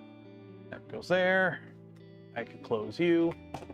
I'm hoping the files for the Rook are the same.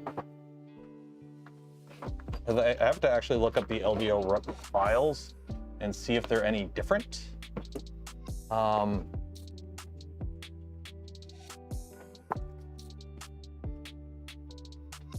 gotta look that up.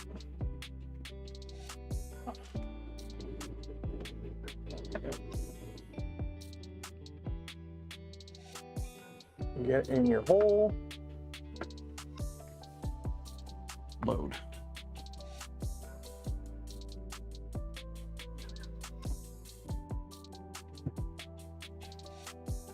There we go. Okay, temperature, cool down. Extrude. Okay, it doesn't look too wet. Okay. 5 millimeters, retract. Go. So that's drying that. So we are actively drying the filament while it's printing, so that's good. Now I need to pull up the Pantheon slicer. Everything should be garlic. Why garlic? LDO, motors, Rook. Okay, so we'll go with that. We'll just go KB3D. So this is what we're going to be building. We'll learn more about the printable pages here. So I guess it is just the start. Well, see, this looks different. This looks different. So what parts do I be printing?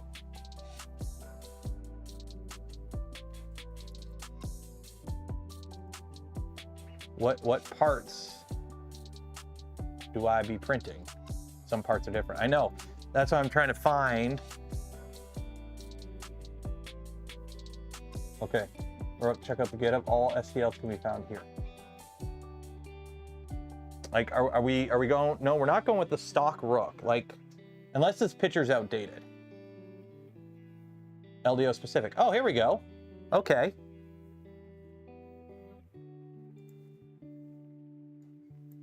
Okay, so I think we print everything and then we print the LDO files, it looks like.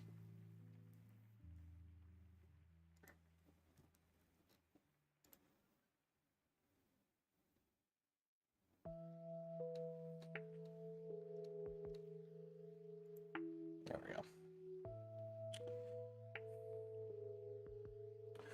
Mandic's still going. How long has it been going for? Let's check in on Mandic.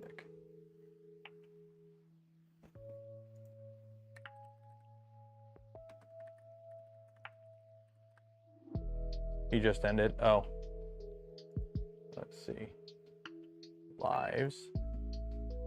So how far into this is he? Oh wait, no, he has his streaming channel. He doesn't stream on his main channel, right? He streams on a separate channel, doesn't he? Does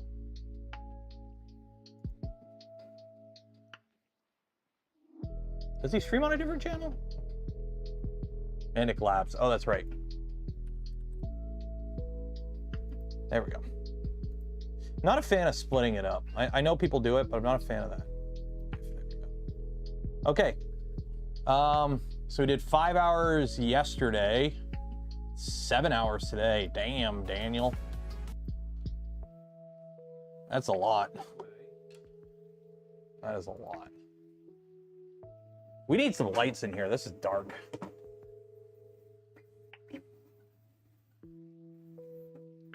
Okay, so that's going there.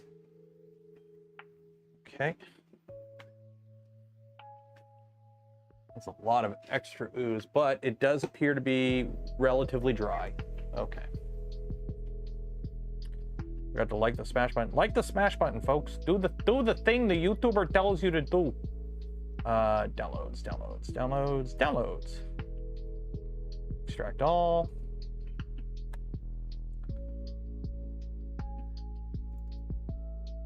There's the manual.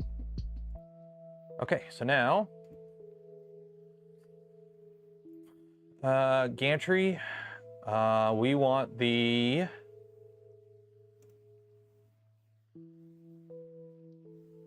frame.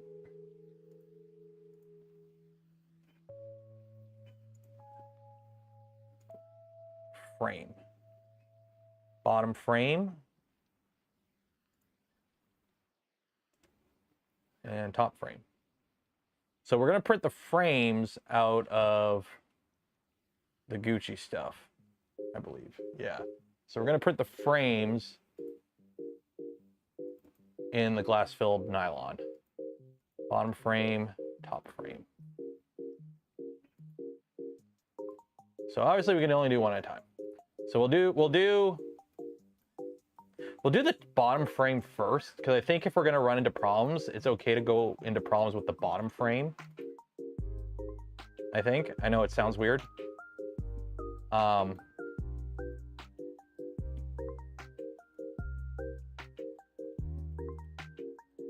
Center. I guess it doesn't matter. Okay, so we want to print this. Print settings, default, filament, default.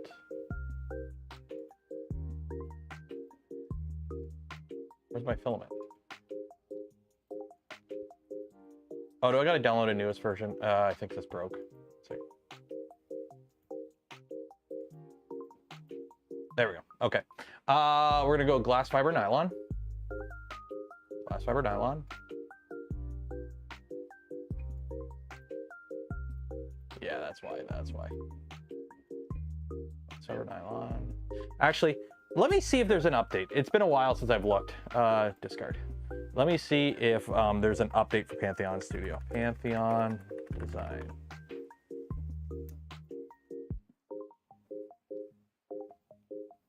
No, because that's the wrong slicer. That is the wrong slicer. They have a newer slicer. That's the wrong slicer. I'm trying to find it here. Because that's their old slicer, which was based on Prusa slicer. Their new slicer is based on Orca slicer. But they went and did a bunch of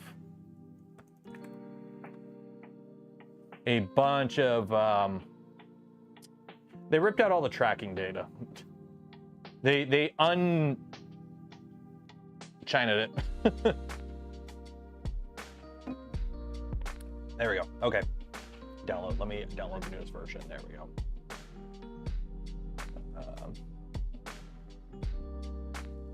Which one do I want? Pantheon Slicer, MSI, source code, source. I'm assuming this one? Or x86, no, not DMG. It wouldn't be a DMG, would it? It'd be this.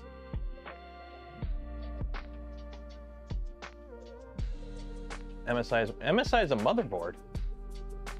I know. Close. Okay, accept, install.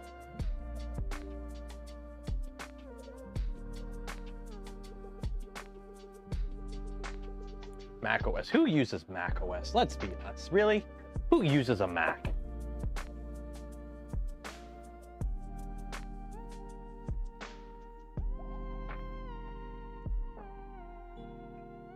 Finish. Okay. So that's done.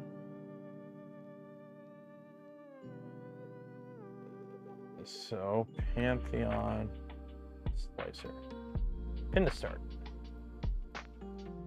There we go. So let's get rid of some of this. I haven't unpin from start. Unpin from start. There we go. Okay, prepare. So there's that. HS3 with the 4 nozzle. We are printing PA glass filled. I'm just gonna go with the default settings. Nope, that's not what I wanted to do. You know what? Let's do one of those two. Let's do one of those two. Frame, bottom frame. Flip this down. Put you right there. We'll print one of those in glass filled nylon, because why not? Why not? Why not? Okay. So if you're wondering what the settings are, Pantheon glass filled nylon, 300 first layer, other layers 310, 90 on the bed, 10 meters a second, millimeters glass. You don't print this stuff super fast. That's the thing. A lot of people don't seem to understand. Certain materials you just can't print fast. To get the best, if you're printing for the mechanical properties of certain materials, you just can't print them fast. Okay. Strength. We'll go with 4 wall, 5 top, 5 bottom, 40% grid infill.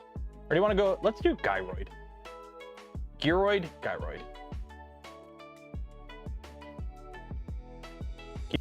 Yeah, that's the thing. Pantheon is an extremely affordable $10,000 printer for people that are looking at $50,000 printers.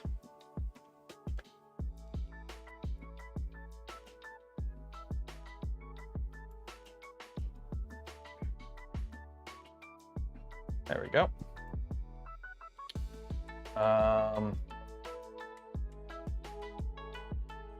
Export G-code file. Save. Printers. Till stable prime comes into play. Well, I mean, I do have room on the desk next to it.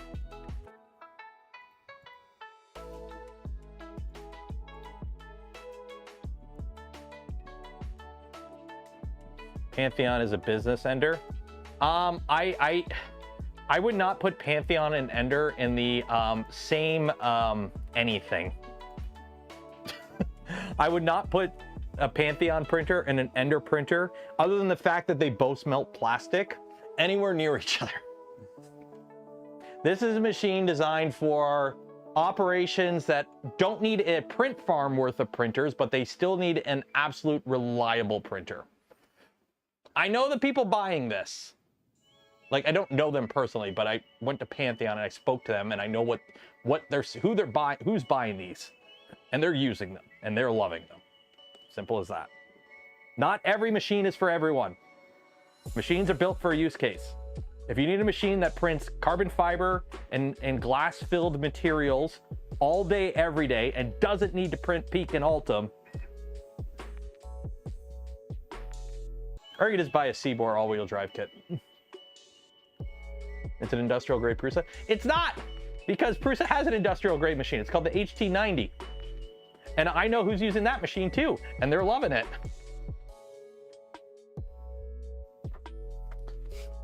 That's the thing. I think it's funny, like listening to people who are hobbyist 3D printers who think like everything scales from the Ender, talking about like these kind of machines, and like, why do these exist? They can't do Ultim. The Prusa HT90, it can only go to 90C in the chamber. How useful is that? Well, it turns out it's pretty useful. 10K, where did I put it? This is the tool head for the Pantheon. Okay.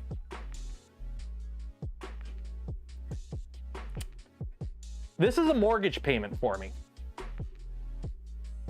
Is what it is.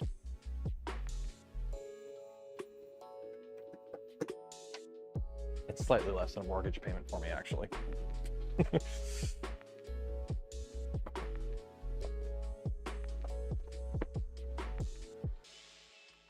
How many large 3D print shops design and make their own printers? Steve, here's the thing. At the end of the day, I'm going to let you in on a little secret. Okay, I'm going to let you in on a little secret. 3D printers aren't that complicated. You get some NEMA 17, some belts, some GT2, some aluminum extrusion. Go pick a hot end, go pick a bed, pick some rails.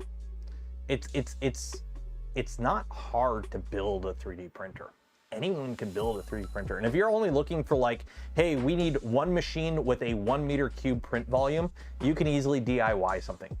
Okay, especially if you work for a company and you have a budget. The thing is, not everyone wants to build a machine, and the biggest thing is for companies, maintain a machine. A lot of companies just want to throw money at it, get the thing in a box, have some guy set it up, and hit print. And if something goes down, they don't want to touch it. They want somebody else to fix it.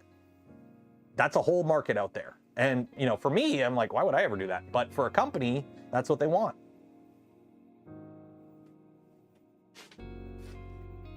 What are we doing? What are we doing? Oh, we're waiting that to heat up. Oh, that's coming out real good. So yeah.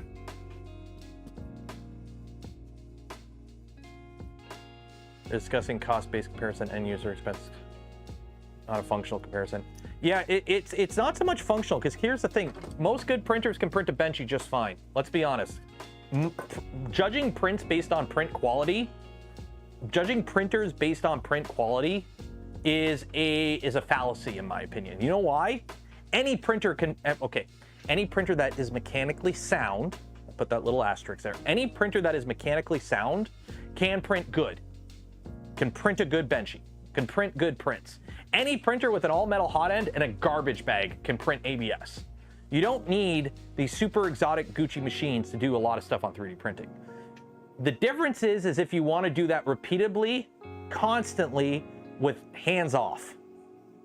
Then you start getting into, well, you know, the Ender can do this, but like the components on it are shit. The fans die, the electronics die, you get crappy parts out of the box with like twisted rails and extrusions and V-wheel wearing out. Like, yeah, it might be okay, but it's gonna have issues. So in a print farm of those, oh, some poor guy's gonna be constantly fixing stuff. Or, hey, there's so many variables at play with 3D printers. It's like you really need to sit down and take a look at what's available and what you need for your specific use case. Also, I did adapt, the Pantheon does have adaptive mesh now. I just had to turn it on. It's there, I just had to turn it on. So I have it turned on now.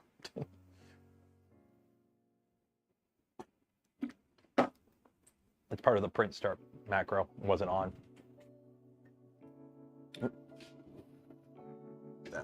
I'm always nervous reaching into this machine to pull stuff out for a simple reason. Clear path servos and 1 meter a second travels. I am always nervous putting my hand in that machine. Any other machine, I've been hit by a tool head or a gantry moving at rapids. It'll skip. It's belts and NEMA 17s. That's ball screws and clear path servos. That's breaking my arm. You should not be putting your hand in this machine. Are we actually printing? Okay, we're printing. So for the record, I am printing filament that may be wet, that hasn't been rated on this machine, using a stock profile. So it may work really good, it may not, we'll find out. We might be okay. We might be okay, we'll see. Keep jam fingers. Oh yeah, Luke, your machines are beasts. Which next time, I gotta figure out how to get in the area so I can do a video with you. Where did I get this t-shirt? So this was a t-shirt the Voron team made for Rocky Mountain last year, like 2023. It's supposed to be just a black shirt, but what happened was I was doing laundry and I had, you know, you do laundry, you bring down a load of laundry. Oh shoot, there's something in the washer and you just throw it on the ground. Well, I threw this shirt and a bunch of other clothes on the ground and there was a little spill of bleach and it like left a little stain on it from bleach. So I was like, crap, the shirt's ruined. So what I did was I just kind of took the shirt, scrunched it up, and just kind of dabbed a bunch of random bleach on it to make a pattern. And see, now it's part of the shirt. It's not ruined, it's aesthetics. And it's custom. This is the only shirt exactly like this. I'm actually, no joke, I'm actually really happy how this turned out. This is just a black shirt with ink on it that I just bleached. That's all I did. I just bleached it. It's like tie-dye. A month or two, I'll have a really neat 700 by 400 by 400, but 120C steel clad. Yeah, you build like one-off machines though, for the most part. right? Like you do have your normal machine that like somebody could just go on the store and buy, but most of your sales are custom one-offs, right? Like somebody comes to you, this is what we need a machine to do, and then you make that machine happen. It is going to be really interesting to see how this finishes, because it's be really interesting. I may let this run for a bit and then restart the print, because I don't know if the filament is dry. We'll see. We'll see.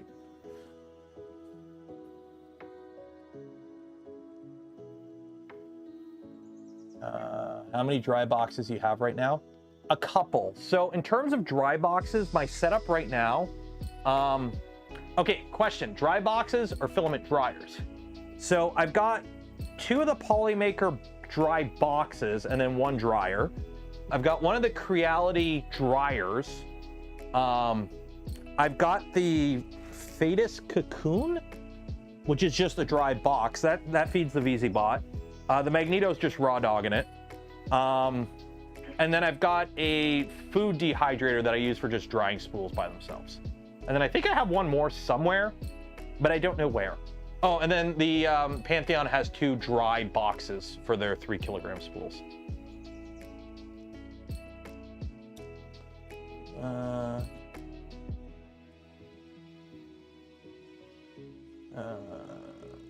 Yeah, this is an OOP shirt. This is 1 of 1. Because everyone else on the Voron team who has one of these is just a black shirt. This is 1 of 1. It's custom. I have a Sun. No, I never got the Sunlu S1, which I'm actually kind of disappointed because a lot of people have said good things about it. It holds multiple spools, and they actually reached out and said they were going to send me one, and then I never got it. So, yeah.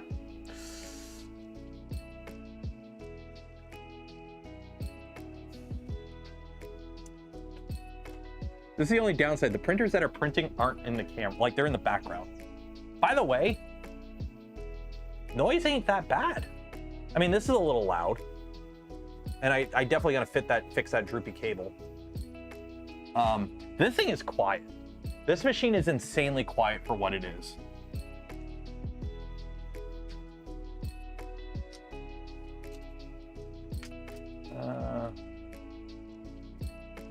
What are we at right now? Oh, we're at past 10 o'clock. Can we grab a drink? Let's grab a drink. Get a drink? We'll get a drink. And then I'll pull the Mark IV out. We'll print something on the Mark IV just so we have something going. Do I? Oh, I do. I do. By the way, like, I as much as I don't drink pop, I still buy pop because I like to have like a can of Coke with dinner or something like that. I've started drinking Dr. Pepper Zero. I haven't had Dr. Pepper in like ever. I tried it once as a kid and I didn't like it. Like regular Dr. Pepper. But Dr. Pepper Zero, that shit slaps. It's actually pretty good. We'll get this guy down. I would print with this, but I have no idea if it's on a network. And I'm not gonna try, I don't know what condition it's in. It's out here because I needed it for a prop for a video. Have I tried nylon on the Pantheon? Oh yeah, I printed nylon on it. I haven't done a ton of the nylon, but I have done nylon because I have a friend who does custom car restoration. So he doesn't, I don't think he does like full on restoration, but he does like resto mods. So you bring him your old like square body Chevy and he like modernizes it essentially, like engine swaps and all that stuff. So he reaches out to me every now and then to do 3D prints for him. And I've done like speaker grills, ducts, brackets, jigs, like that kind of stuff. I've done the exhaust, or not exhaust, the air conditioning vents. I do that in the glass filled nylon that I do with that because it can take the temperature. So today we are drinking the bevy of choice is Land Shark. So if that is your thing, have a drink. If not, then good on you. And if you are into other stuff, you do you, fam. You do you. Auto restoring. It actually is surprising. He reached out to me and I've done quite a bit for him. It's not like a regular thing. It's like every couple of months, he's like, oh, hey, can you do this for me? I'm like, yep. And it makes a ton of sense because, like, I've talked to him. It's like, this is a 1967 whatchamacallit, okay? And it's like, yeah, you can buy replacement parts for it still, but these are replacement parts that were manufactured in 1967 that are going for way more than they're worth on eBay because nobody can find them anymore. Or I just like take a bunch of pictures of it, napkin math the dimensions, and I send it off to like some fiber guy to do some CAD work. And then he comes back with the CAD, and then I just have you print it. And I'm like, okay. So we got here, that's carbon fiber, so we're not printing with you. You are high temperature carbon fiber, we're not printing with you. And you are ABS glass fill, we're not printing with you. You are all too Gucci of a filament. You're too Gucci. Let's get the Prusa up on the table. Put a Prusa on. Hey, it's a Mark IV S. What are we gonna print on this? Somebody give me something kind of funky to print on this that isn't too crazy of a print. We're gonna do something funky, but not crazy funky. Polylight PLA Pro? Sure, why not?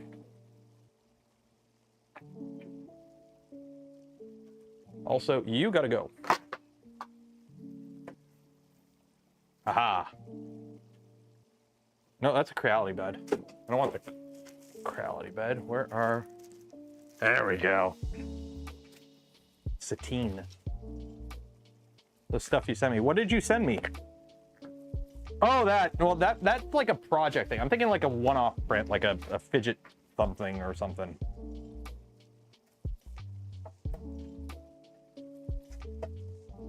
Get in there. Line up. There you go. Got the Satine bed.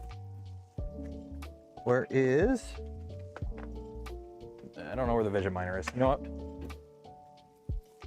Don't tell Joe I'm using the TH3D stuff. So this is the one problem with this. It like you gotta. There we go.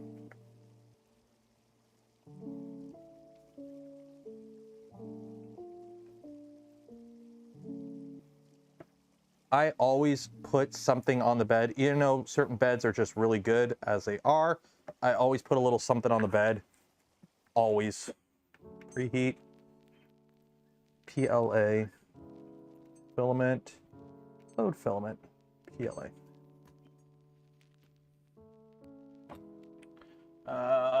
So this is Polymaker Polylight Pro.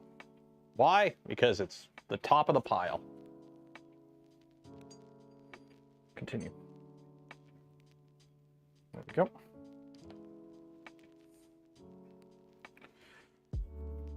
Also on the Prusa Mark IV S, the satin sheet. I love the satin sheets, but I always put a little bit something extra on the bed for two reasons. One, insurance. I'd rather put something on the bed and the print finish more reliably than it not. It's not that I don't not trust the satin beds. It's just the satin beds work, but if you put a little something on it, they work a little bit better. And I always err on the side of a little bit better. Also, it's an interface layer. So if you do print like stuff like PETG, I haven't had PETG weld to the satin beds yet, but PETG does like to bite into PEI a little too good sometimes. So by having an interface layer, it's nice to have that just there, just in case it's insurance. Why does GitHub want to know my location? What the hell? Okay, let's fire up Prusa Slicer. And check my Discord to see what people are telling me to print. Print in place rotating fidget toy. Cool, we'll go with that. Download. Download. That's cool, we're gonna print that. Since it's kind of cool, we're not gonna print it in this though. We are gonna print it in... Are you ready? Because this is cool. I'm not going to print this in blue. Yes. So unload filament that we just loaded. I'm busting out the Gucci stuff. I'm dipping into the vault. The Disney vault has been opened.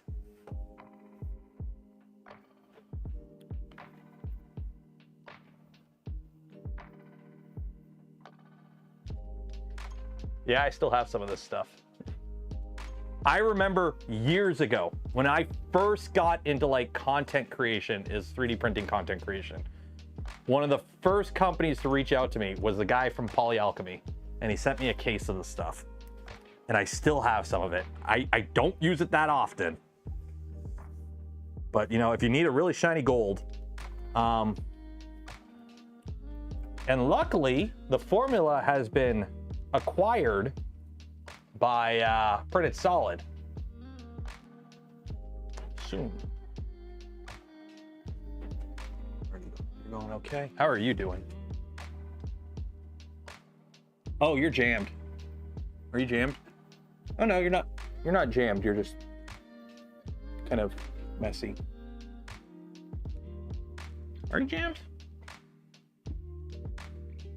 No, you're not jammed.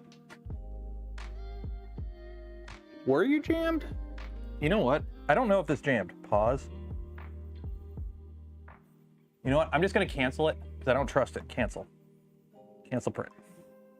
I don't know if the print failed because it's kind of messy in an area, so I think it had like a partial jam and then unjammed itself. And I'm gonna play it safe. Plus, I think that first little bit was kind of over extruded or wet. And I am gonna change the temps. I think we are printing this a little too hot.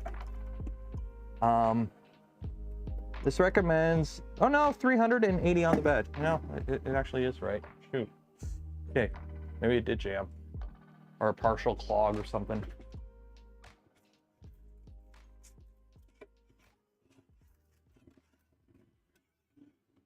Also, for those wondering, yes, I am using a Voron bed. Oh, this material is going to be amazing if it's good. Yeah, if we get this printing good, that material is going to be amazing.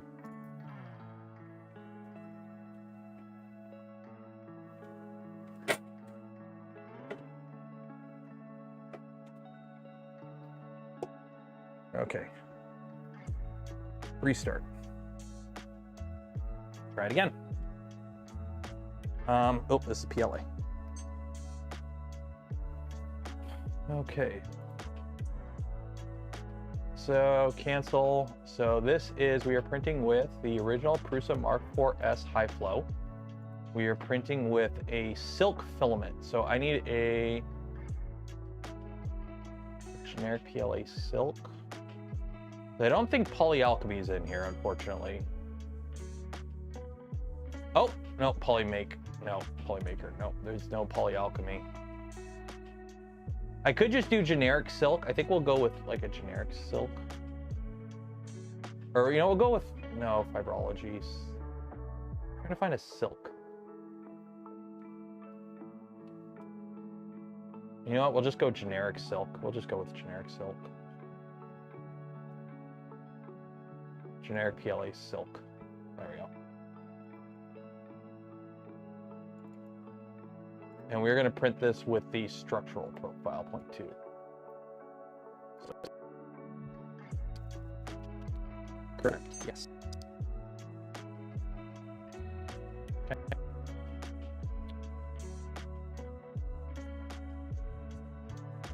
So this is a, for those wondering at home, a 4 or 5 hour print.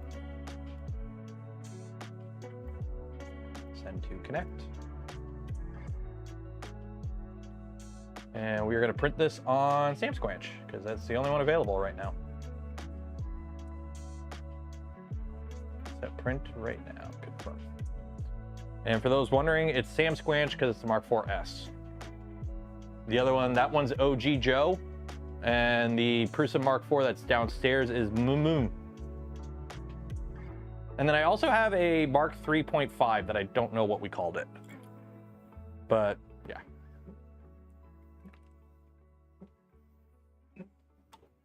Use Prusa XL sheets on a Voron. Hey, if it works, it works. I'm a big fan of using oversized sheets. If it's an oversized sheet, you don't have to line it up on the bed as well. And most printers have over travel. Like there's areas where the tool head can't reach, so it's not too bad if you over travel it. I prefer bigger beds or bigger flex plates on smaller beds, just insurance. Oh,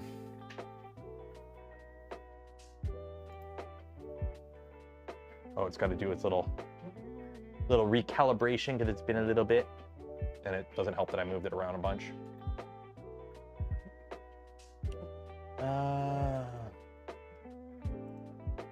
Also, I found this guy the other day. This guy was on my car, or my wife's car, yesterday morning. This is a mayfly, okay? Also called a fish fly. Don't call them June bugs. June bugs are a beetle. But this guy was out on my wife's car. A mayfly that lives for like 2 or 3 days in October. Yeah. I think you missed your timing, buddy. I don't think this guy's gonna get any action. Yeah.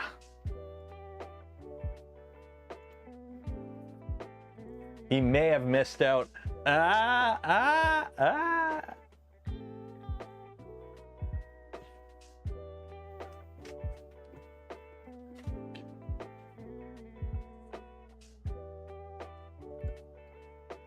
Call them sandflies. Why do you call them sandflies? They come out of the water and then they fly around lights and then they die. Like, they don't bite. I thought sandflies were like a biting thing. See, we call them fish flies because they smell like fish, or mayflies. But a lot of people in my area call them June bugs. And you ask people, it's like, why do you call them June bugs? Well, they come out in June. Yes, they come out in June here because we're further north. Down south, they come out in May. The majority of them come out in May. That's why they call them mayflies. You know, mayfly romance, because they don't last long, because they live for years as larvae in the water, and then they turn into adult. They go fly around for 2 or 3 days, get a little action, and then they die because they can't eat.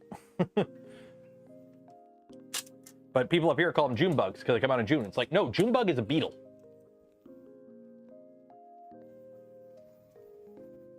That's printing really good. How are you doing? I think this is a bit better now that we have the filament kind of a little bit warmer. This filament is a little oozy. I'm realizing this filament is oozy. A little bit, you get like a little bit of dribble during the travels.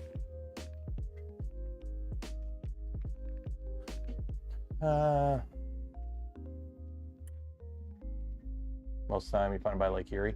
Well, yeah, it's like I live by Lake St. Clair, which is there away from Lake Erie.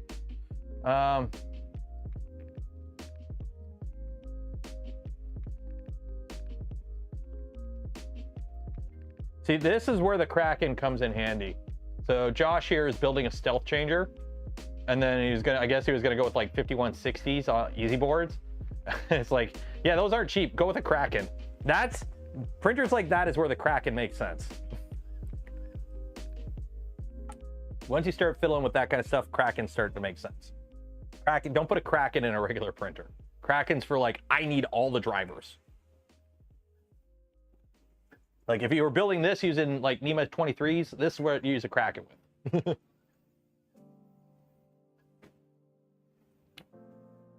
Kraken Rook. What do we got? An M4P, I think. We got an M4P in this. Here, we'll get this guy set up so at least you have something to watch.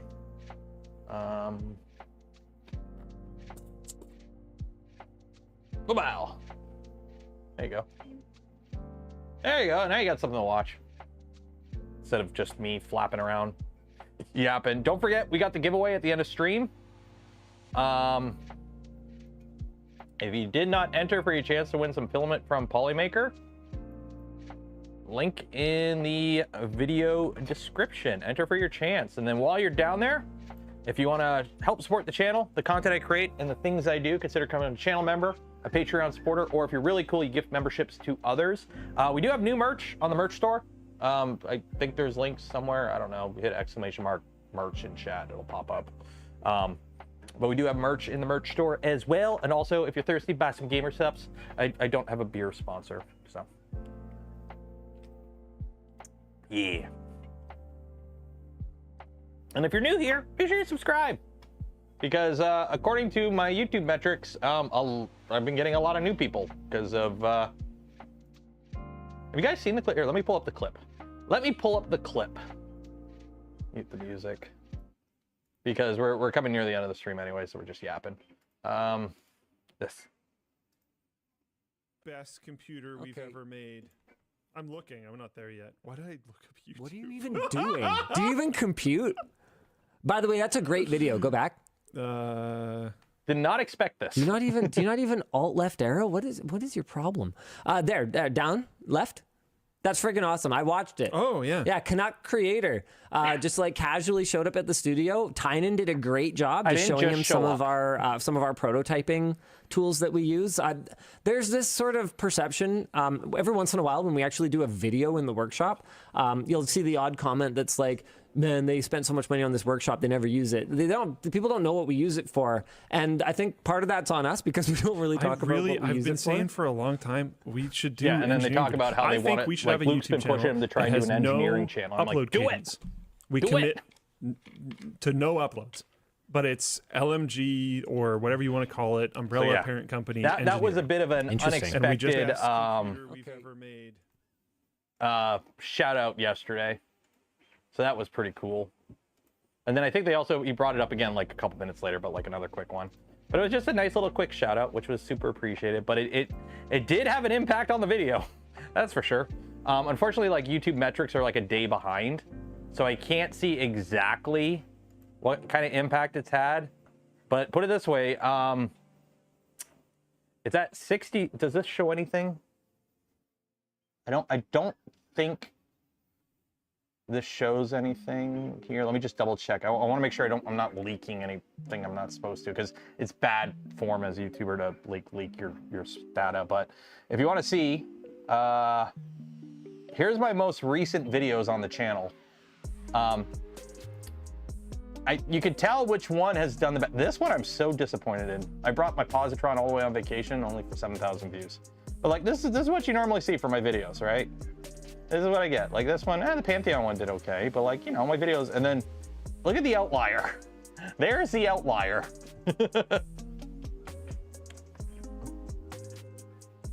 And that's mostly in the past like week, because like the first like week the video was out, a week in, 7 days in, the video only had like 20,000 views. And then in the next 7 days, it's got like another 45,000. So it's actually, I had a video actually get grabbed by the algorithm for once. All it took me was, you know, traveling halfway across the country and doing a video tour of a YouTuber with 15 million subs and several channels.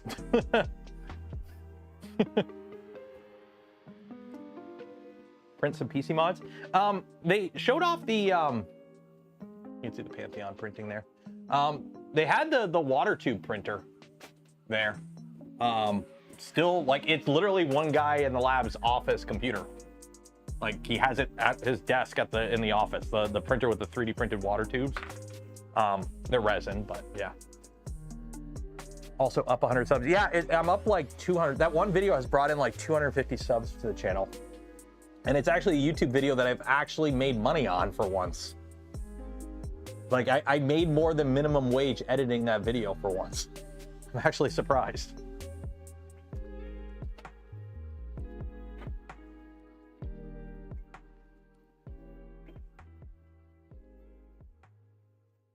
These are coming along really good. Sleep. Well, if you didn't enter yet, James, enter for your chance to win some filament before you leave. It's going along really good. Here, you know what? We'll do this. That and that. Now you can see it. I love Gerd. And then I think next week is the video with Joel. We'll be out on Joel's channel. So I gotta have a video on my channel ready to go. So if I get new people coming in, they actually have some decent content to watch.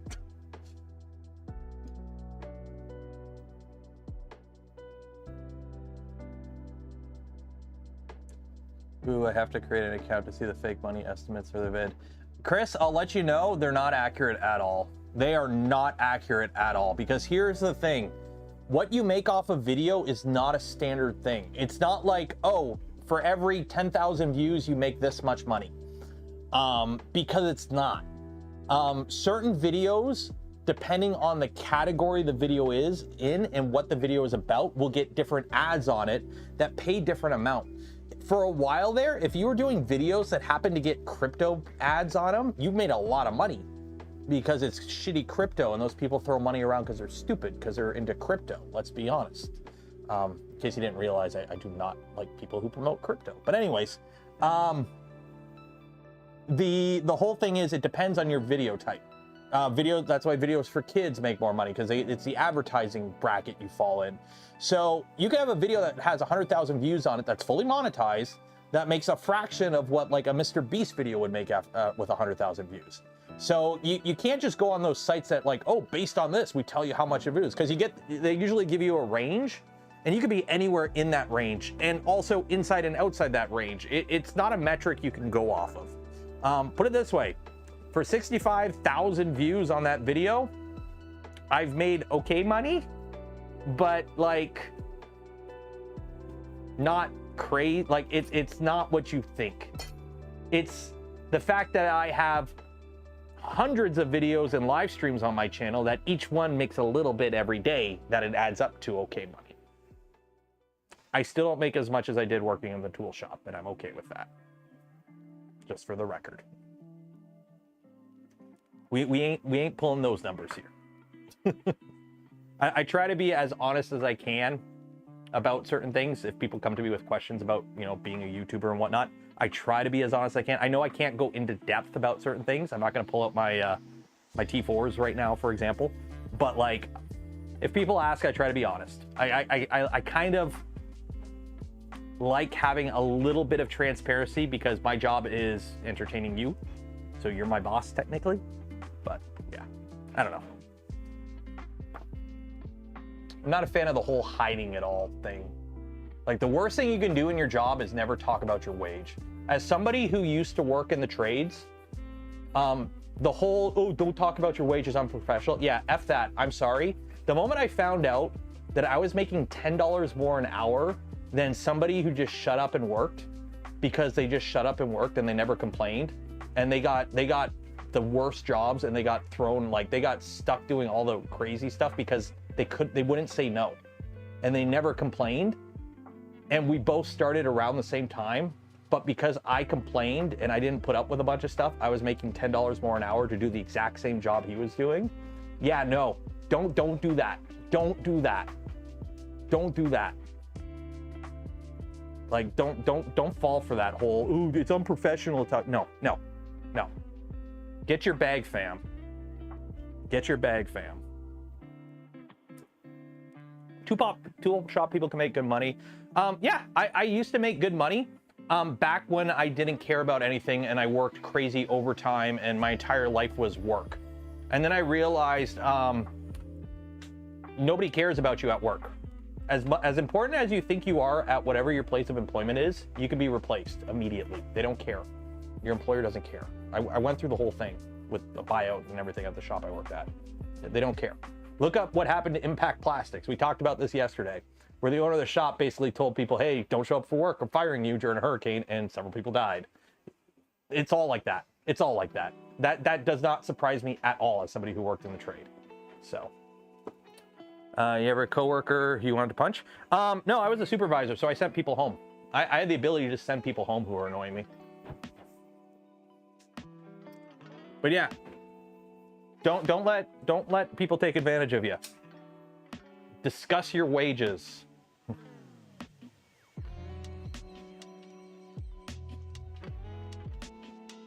That's just your boss not wanting to pay you more because you don't know any different. That's the problem. People take advantage of it. People will take advantage of you. And then what when YouTube stops being a service people use? Well, then we move on to the next thing. Here's the thing. There is really no good alternative to YouTube. I stream, so my next fallback would be Twitch. Okay, if something happens on YouTube, I go to Twitch. The problem with Twitch is only good if you watch it live. Nobody goes up and looks up a Twitch streamer when they're not live. So growth on Twitch is really hard to do, and it's really hard to monetize non-live things, because Twitch is only good when you're watching it live.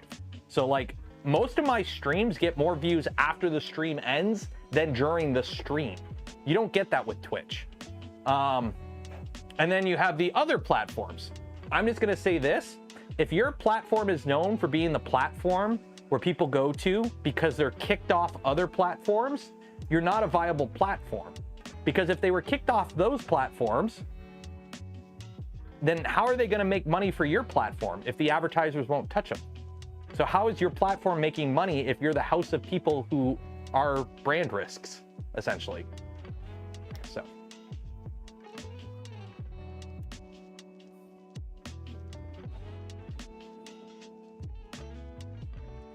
And then there's like TikTok, which is garbage, let's be honest. It's basically a monopoly. It is what it is. Nobody's forcing anyone to be on YouTube. Anyone could set up a competitor to YouTube. It's just the way the market is. It's a free market. It's capitalism. It is what it is. And yes, this gold looks really good. Although it's a little wavy. You can see it's being a little wavy. Again, we just kind of YOLO'd we just picked a random generic silk PLA profile. So it kind of is what it is, but point and get thing. Well, put it this way, my YouTube account is old enough to drink. Literally, my at least not in Ontario. I think it can drink in Quebec. 1 second here. 1 second here. Do my channel. I got 809 videos. Jeez. You know, we're at like, I don't even know how many streams we're at. I don't even know how many streams we're at. Is there a way to see how many streams I have? Playlists. I have a playlist that's just live streams. Oh yeah. Live streams. View full playlist. Is there a way to see how many videos we got in here? 455. You want to know how many live streams I've done? There you go. 455 live streams at 3 hours each. So if you need content for the next month and a half, there you go. But my channel is from April 26th or 23rd, 2006. My channel is 18 years old. My YouTube channel is 18 years old. And we got 15 million views. Woo!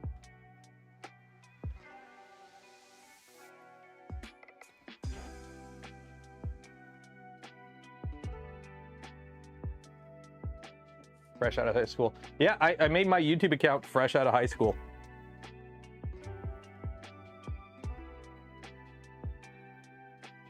Like, actually, no, 2006. I may have been in like senior year. I can't remember. Makes it better, right? Because I'm not. I'm just saying that's how old the platform is. YouTube's older than that. YouTube's like 20 years old now, I think. 2004, 2005 is when it was founded. I mean, it's just that's how old the platform is. It's been around that long. The thing is, like, eventually you just become the staple. But then again, we've seen what happens with Twitter when you get bad management. The thing is, YouTube is like too big to fail. It's like there is no competing platform that's anywhere near as viable as YouTube to be a content creator on. Let's be honest. There is nothing. The only other platforms that are YouTube equivalent that are competitive are pretty much in countries where YouTube can't operate normally. Like, I know like South Korea has certain laws for like website regulation and whatnot, so like Twitch shut down over there. Because if you run a website in South Korea, I think you're responsible for the bandwidth. So like a lot of websites kind of pulled out. But yeah, it's like, yeah. Saying we are ver dependent, we make ourselves dependent. It is what it is. I mean, I'm a content creator. Why would I not go to the most popular platform to set up? Like, I think I get what you're trying to say, but what I'm saying is, like, if I'm gonna set up a coffee shop, why would I not set up the coffee shop in the industrial park where everyone drives by on the way to work in the morning so that I can get all the foot traffic? Why am I setting up my coffee shop there instead of in the middle of a farmer's field on a country road? You set up where the audience is. You set up where your market is. That's how it is in every business. You go to the customer. And my customer is on YouTube. So I'm on YouTube. It's the most viable platform for what I do. Simple as that. Vimeo, people use Vimeo. The only time I see Vimeo is when somebody posts a Vimeo link. Nobody actually, I think, goes on Vimeo to look up stuff.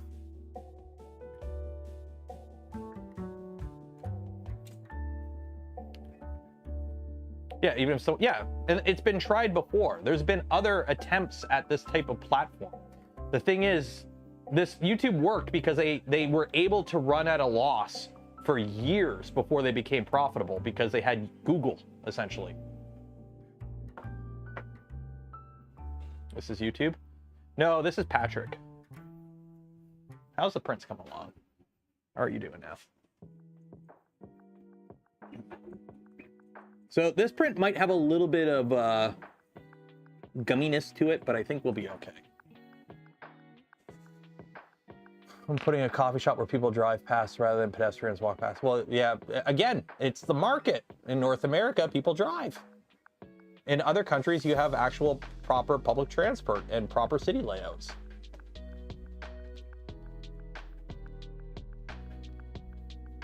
Sorry, cinema. Is anyone here watching from Vice? Please tell me you don't have me on like a freaking Jumbotron at Vice.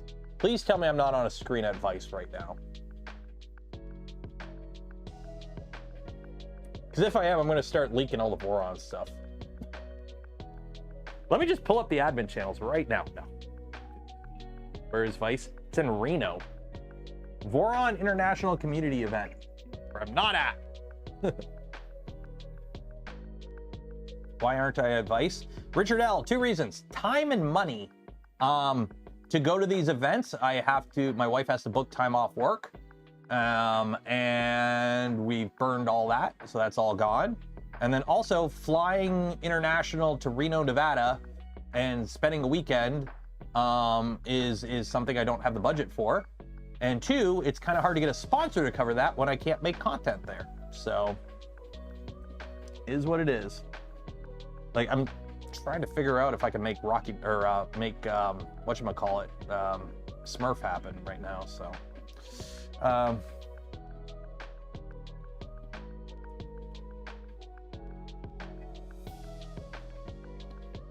You have me on the sphere. Power below me, mortals. Oh, geez. I'm thinking this is all wavy. I'm thinking it's all, you can see it. It looks wavy, right? I'm thinking it's all wavy. It's a pattern. It's a gear. It's actually doing a pattern. I thought it was being all wavy. I think that's just the design. Yeah. It's the design. I'm like, the filament's not, why is it printing like shit? Oh wait, that's actually the design. It wouldn't be the first time I've done that. I have canceled a print before. Okay, are you ready?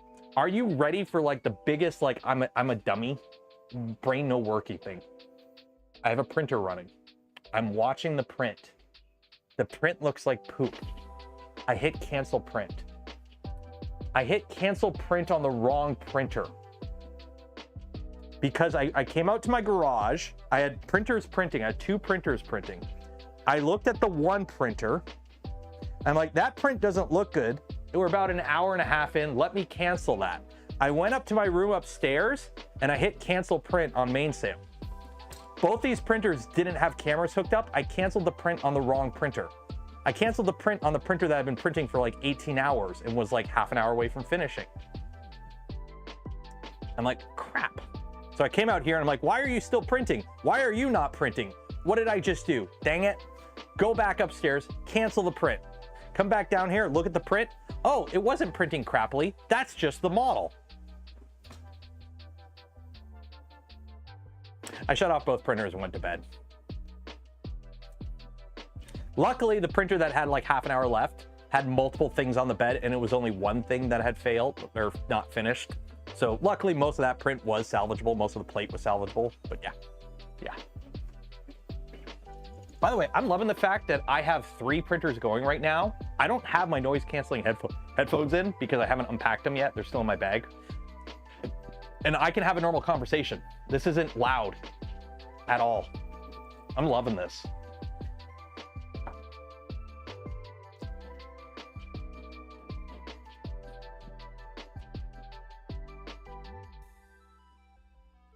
Could work at a nuclear reactor and shut down the wrong reactor core. I mean, as long as you can just turn it off and turn it back on again, right? That's what happens when like the Texas power grid fails. They just turn it off and turn it on again. cancel the wrong item on a build sheet. I've done that a few times. That's one of the things I don't like about the way Prusa does object exclusion. You don't have a screen, because in Mainsail, let's see if I can do this without failing.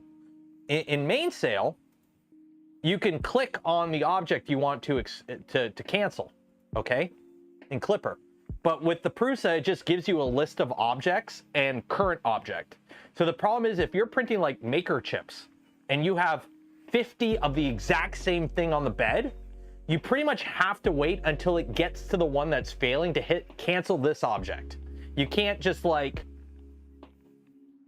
because it's like, is it 14 or 15? What is the number order? What is the orientation of the numbers? You can go into the slicer and like you could pull up the slicer if you still have it open and you haven't canceled it, and you can like it's this one. Okay, that's object 47 or whatever.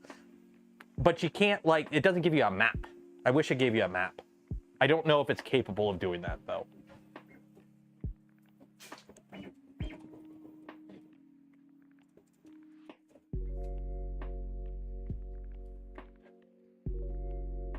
Use Prusa Connect. Does Prusa Connect show a map?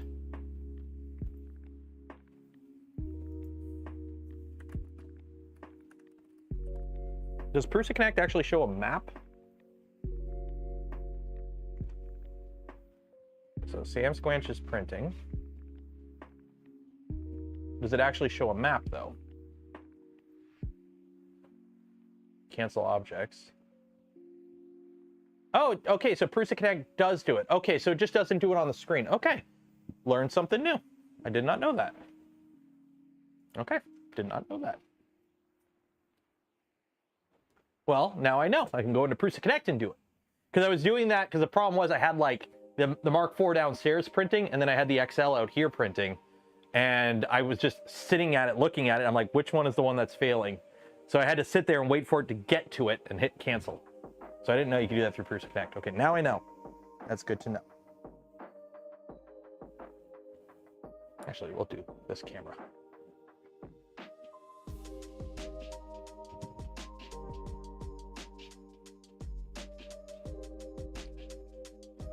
We're going to do the giveaway soon. We got 10 minutes left on the giveaway. So if you haven't entered for your chance to win some Polymaker Filament, link in the video description, enter for your chance to win.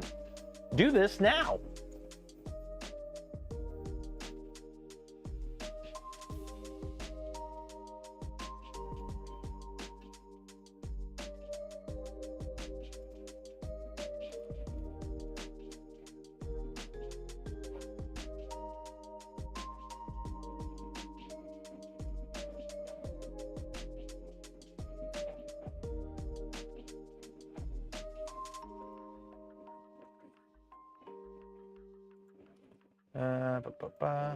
Held for review. Do I have anything? No. Aw. Every now and then, I like to check the. For those that don't know, when you check your YouTube comments, it like lists all your comments on all your videos in like newest to oldest, right? But then there's also a tab called Held for Review. So if you ever post a video on if you ever post a comment on one of my videos and you don't see it, it probably got held for review. If you post anything that has a link in it, for example, it gets held for review automatically. Or if you use naughty words, it gets held for review. And sometimes it's not even naughty words, it's just certain words in a certain order, it gets held for review. But every now and then, it holds it for review, and then there's also another pop-up. So if you click held for review, it's like comment set or comment hidden due to inappropriate language. Would you like to look at this comment? And half the time, it's just like a link or something, and it's pointless. But the other time, it's a very spicy comment, and every now and then I like getting those. Because usually they're like, somebody's having some fun, and it's like, ooh, okay. Well, you can curse in chat. You can say poopy butt in chat, and you'll be okay. Or actually, I don't know, don't go too far. Don't go too far. If you go too far, I will ban you. I've already banned one person on stream today. Don't be popping in my chat with a gray name, not subscribed to the channel, causing shit. You'll get punted. Don't be bringing outside drama into here. Although I'm waiting for the DM from that person to complain about something. Let me see. Do I have any DMs? No.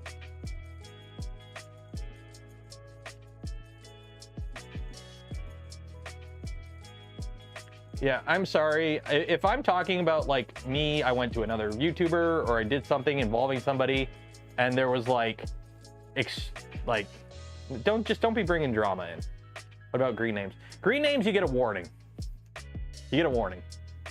But if I've never seen you in chat before, you have a gray name, and your first comment is just to start drama, it's like, get out of here. Get out of here. Don't need you. Get out of here.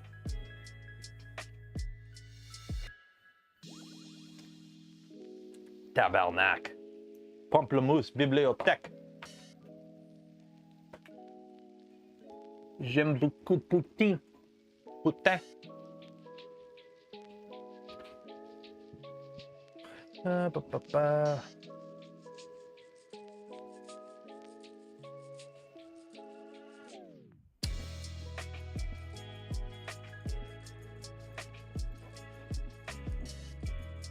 You can't quote Cartman. You can quote Cartman to an extent. You have to follow all site-wide rules, though. Go to bed. No, see, so what's happening in 7 minutes, we're going to do the giveaway draw. Then we'll probably peter out the stream after that. And then I'm going to finish my beer. I'm going to grab another beer, and then I'm going to go play more Baldur's Gate, unfortunately. That game sucked me right back in. I was doing so good. I went like 6 months without playing it, and now it's like sucked right back in. And guess what? I've got 4 characters, only one's at Act 3. I keep restarting. Trying builds I haven't done before. That's why. That's my problem. Controversial opinion. Bambu printers are the most innovative 3D printers to release within the past 5 years. You know what? I will give you, they are probably in the top 3 influential printers in the past 5 years. I will give you that. Bambu, I will fully admit, has shaken up the at-home 3D printer market quite substantially. Is that a good thing or a bad thing, though? Because, in my opinion, they've done some things really good. They've taken stuff that me, as a at-home DIYer, has been normal for me for like the past 5 years. They basically did what Voron was doing in 2018. Good for you. You did what the open source people were doing 5 years before you started. Cool. But you sold it as a nice complete package that's as turnkey as possible in a 3D printer. Great. Unfortunately, you also have horse armor attached to it. For those that don't understand the horse armor reference, microtransactions. There are no microtransactions with a Bambu machine, but the system's in place for it. I don't like some of the trends that we are heading towards in 3D printing. I don't like some of the trends things have never been better to get into 3D printing. I still got to do that rant video. I've got a bunch of footage for it. I just got to actually edit it. It has never been better to get into 3D printing than now, and I've never been more concerned for the ecosystem than I am now. So, yeah.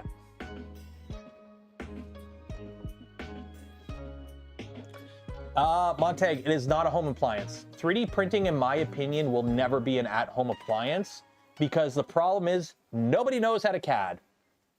The problem is you can only print stuff for the majority of users. Don't get me wrong. There are people that CAD. I can somewhat CAD, okay?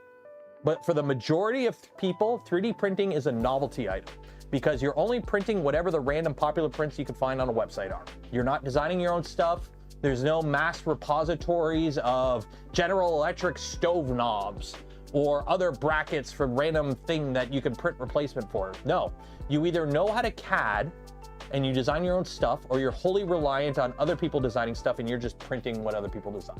It is not an appliance, it is a tool, okay? It is a tool. And it's not a tool everyone needs. The at-home 3D printer for the masses, in my opinion, is still decades off. And the biggest problem is, it's not the machines. The machines themselves, a 3D printer is an imperfect machine. 3D printing is an imperfect science. You will always, regardless of how turnkey of a solution your 3D printer is, how newbie friendly your 3D printer is. You will still slice stuff with the incorrect settings. You will still load the wrong filament incorrectly. You will still have jams. You will still have clogs. You will still have parts warp. You'll still have things come off the bed and your hot end is encased in a blob of fluffy death. You will still have component failures. You will still have to fix stuff. There is no turnkey solution in 3D printing. It just does not exist, and I don't think it ever will, okay?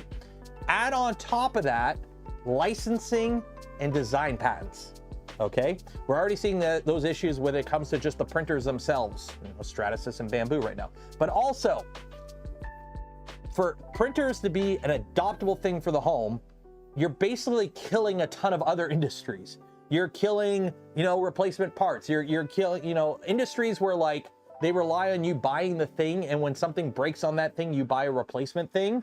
Those industries would hate if you could always replace your parts with that home printed stuff. So guess what? They're never going to release the files. They're going to copyright strike imitators. It's, believe me, I wish we lived in the Star Trek world where we all had a replicator where it's like, hey, I need a headphone stand. I'm just going to print it. I can do that. A lot of people can do that. But when I walk into Best Buy, they still sell headphone stands. And guess what? Most people get headphone stands that way. That's just the way it is.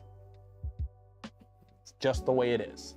The industry has grown by leaps and bounds in terms of quality of life over the last couple years. It's been great. 3D printers are better than ever, but we've just refined an imperfect thing into a still imperfect thing, and an imperfect ecosystem that nobody really knows how to use properly. Let's be honest. Majority of people who buy a 3D printer print a couple things. They print whatever the meme print of the month is. They print their one Mando helm or their Iron Man helmet or whatever. And then after a couple months, it starts collecting dust. And every now and then they'll pull it out and print a random thing or a knickknack or whatever a meme is. But for the majority of people, it's just a fun little hobby thing for a little bit. Don't get me wrong. There are businesses that use them. There are people that use them.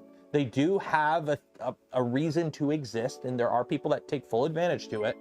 It's just, I don't think we'll ever see the widespread adoption that some people think will exist with 3D printing anytime soon. I will send you some cash now. If you had 600 and wanted a new printer that could do CF now, what would you get? Well, thank you for the $5. You don't have to like tell me you're sending me money. I could see that, but thank you, appreciate it. For $600, P1S, get a P1S, replace it with a hard end. Get a P1S, replace the hot end with the normal Bambu hot end. So you can buy the Bambu, buy the P1S, and just upgrade the hot end to a hardened nozzle hot end. Get a, if you're balling, get a Bambu one, or get a Diamondback, but just get a P1S and upgrade it. Adventurer 5M, yeah, another good one. Get an Adventurer 5M if it upgraded to a hard nozzle. To print CF nylon and ABS, all you need is enclosed and hardened nozzle. That's it. And guess what?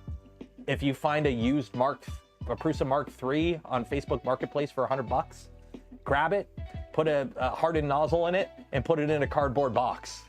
Like, yeah. What about the gears? It depends how much you're printing. As long as they're metal gears, you'll be okay. If we're talking like you print like the odd print out of carbon fiber stuff every couple of months, you're probably okay. I personally have never worn out any gears on any I have yet to wear out extruder gears on any of my machines out of normal use.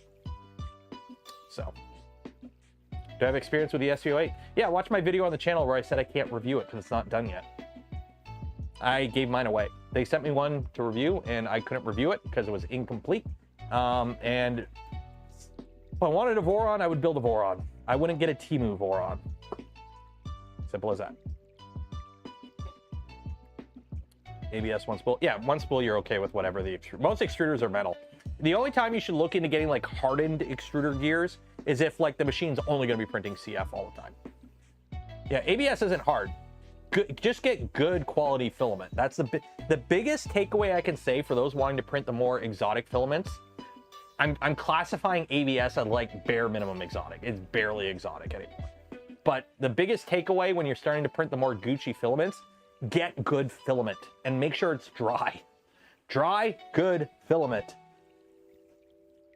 Temu Voron. Yeah, that's what I've been calling the SV08 for the... What's my thoughts on it? Temu Voron. Simple as that.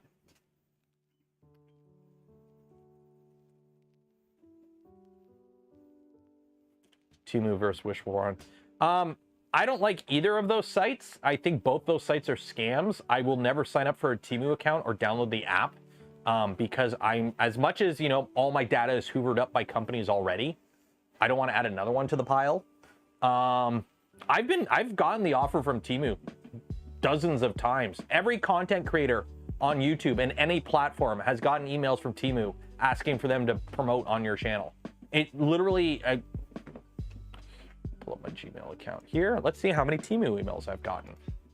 I have them on block, by the way.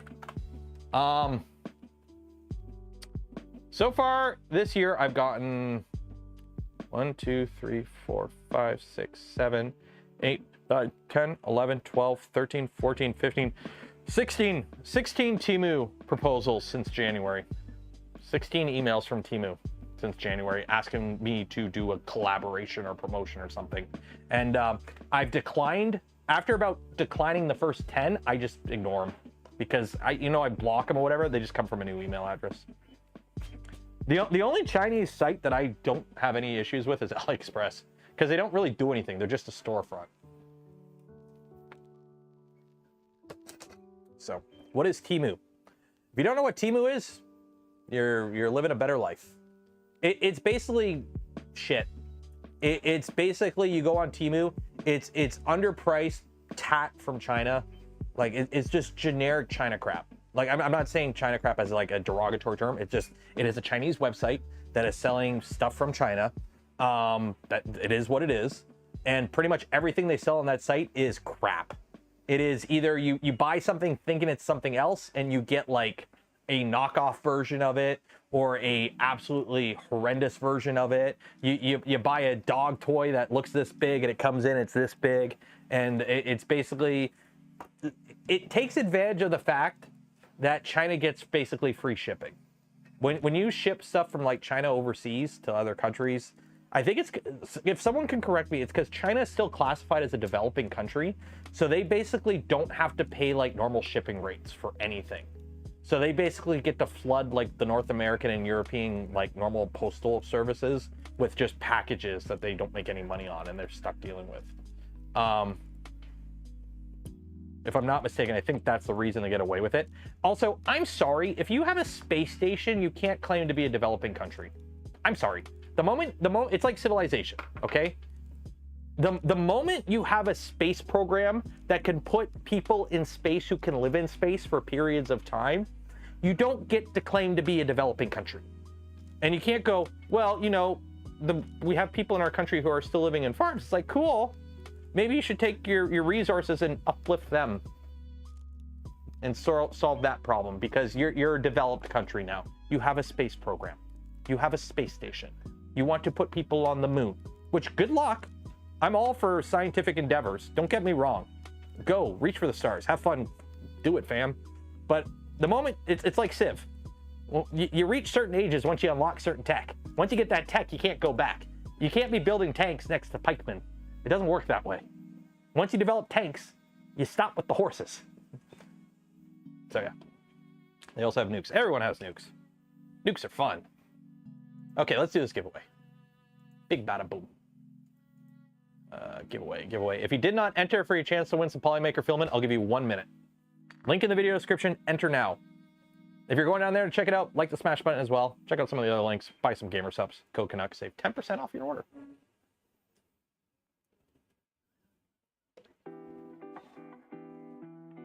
I print every now and then. Prusa just put out a white paper where they actually got their filaments, their PLAs and PETGs tested. So Prusament, PLA, and PETG is like green certified. You can print that shit, it's fine. Open frame, in your bedroom, while you're sleeping, it's fine. Like, I think people are overly paranoid about filament because it's like, yes, these give off VOCs. That's a VOC. That's giving off VOCs. That's giving off VOCs. Guess what? My car gives off VOCs. My carpet gives off VOCs. I'm cooking bacon. That's giving off VOCs. Everything gives off VOCs. volatile organic compounds. It's all about exposure and levels. So if you're just like, if you print the odd thing and you happen to be in the room occasionally, you're probably okay. It's probably not as bad as like, you know, being a mechanic working in a garage all day with cars and oils and all that fun stuff. I used to work in a tool shop. We had a 3,000 pound injection press that was shooting 10-pound fascia molds every 90 seconds with no ventilation. I'm sure I got exposed to way more fumes in one shift there than I'm getting in, you know, these printers. So yeah.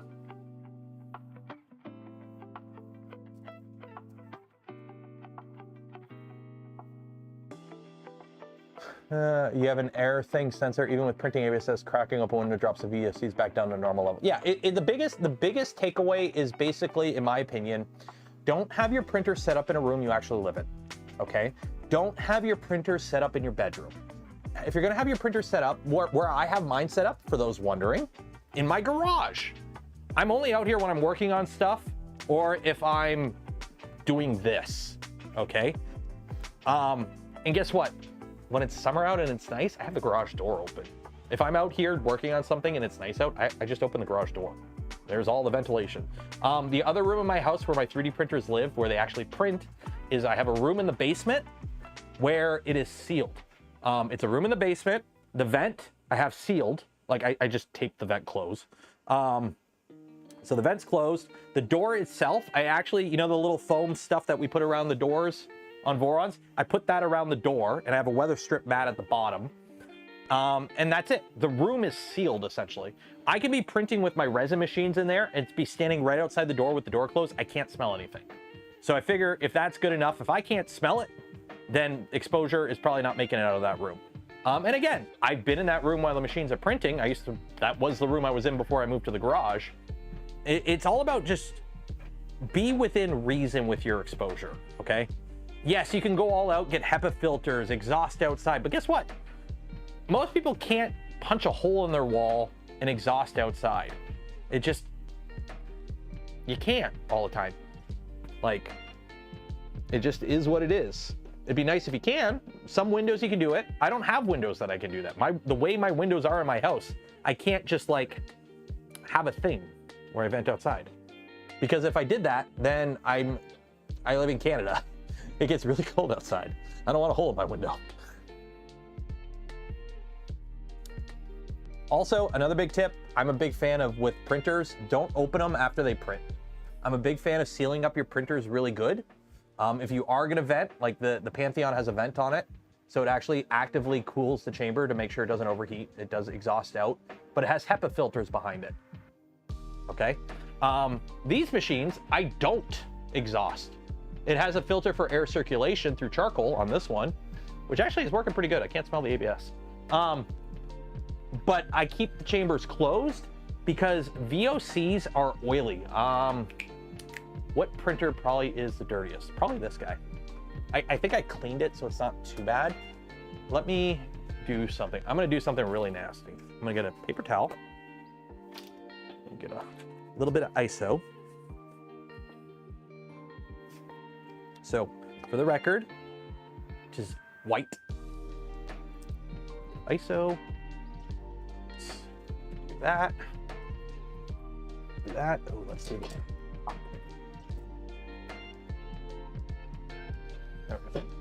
So, I cleaned this print. I haven't been using the Bambu much lately, to be honest, and I cleaned it a couple months ago.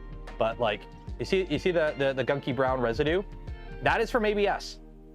That is the oils and residue from ABS being printed, okay?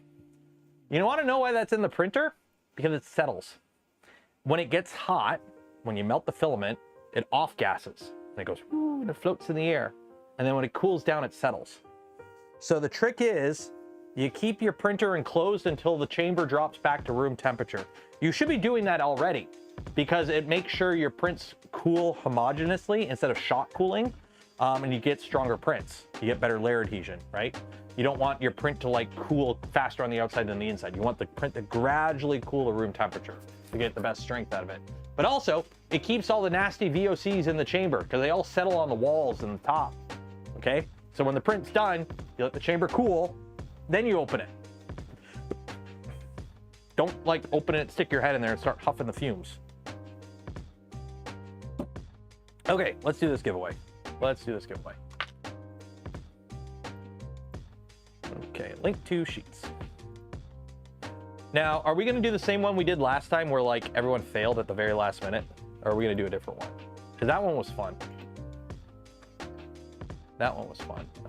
Close that, close that, close that, close that. Where's my names? Where's my name sheet go? Oh, there it is. Always. Okay, delete, Control V. There we go. Oh, wait, no, that's not it. Control copy, Control A, delete, Control V. There we go. There we go. File, save. Marbles on Steam. The fail. Huff my Steam Deck. It does smell nice. Race. Okay. So, add names, clear, open names. So we got 304 people. Which one was it? You know what? We'll do Love is in the Air. We'll do that one. Bots, 304. Do Love is in the Air. There we go. Oh, dude, that, Chris, I did not expect that to happen. I did not expect that to happen. So yeah, that was a legit reaction. Okay, so how this works, if you win, you get a spool of filament from Polymaker. If I pick your name at random and you win 2 spools of filament from Polymaker. So good luck to Tom Blomfield. Blomfield? Tom Blomfield. If you win, you get 2 spools of filament. Everyone else, if you win, you get 1. Good luck.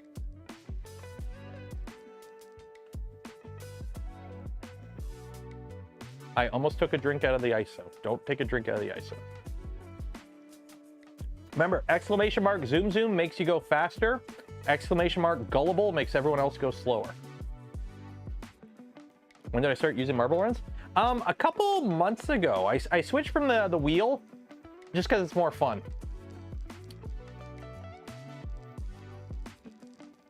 Anyways. Yeah, I found out that you can use the marble game. You don't need the Twitch plugin. Because the thing is, I don't like games where you have to be present to win. Because I know my streams are pretty long. And because I know I have viewers in different time zones. So I'm not a fan of the you have to be here to win. So I just have it, you have to be here to enter. And then we do the draw at the end of the stream. But it just makes it a little fun. Just makes it a little fun. Adds a little bit of variety. Go! Planet C30, you got this! Wow, you did get it. Good landing.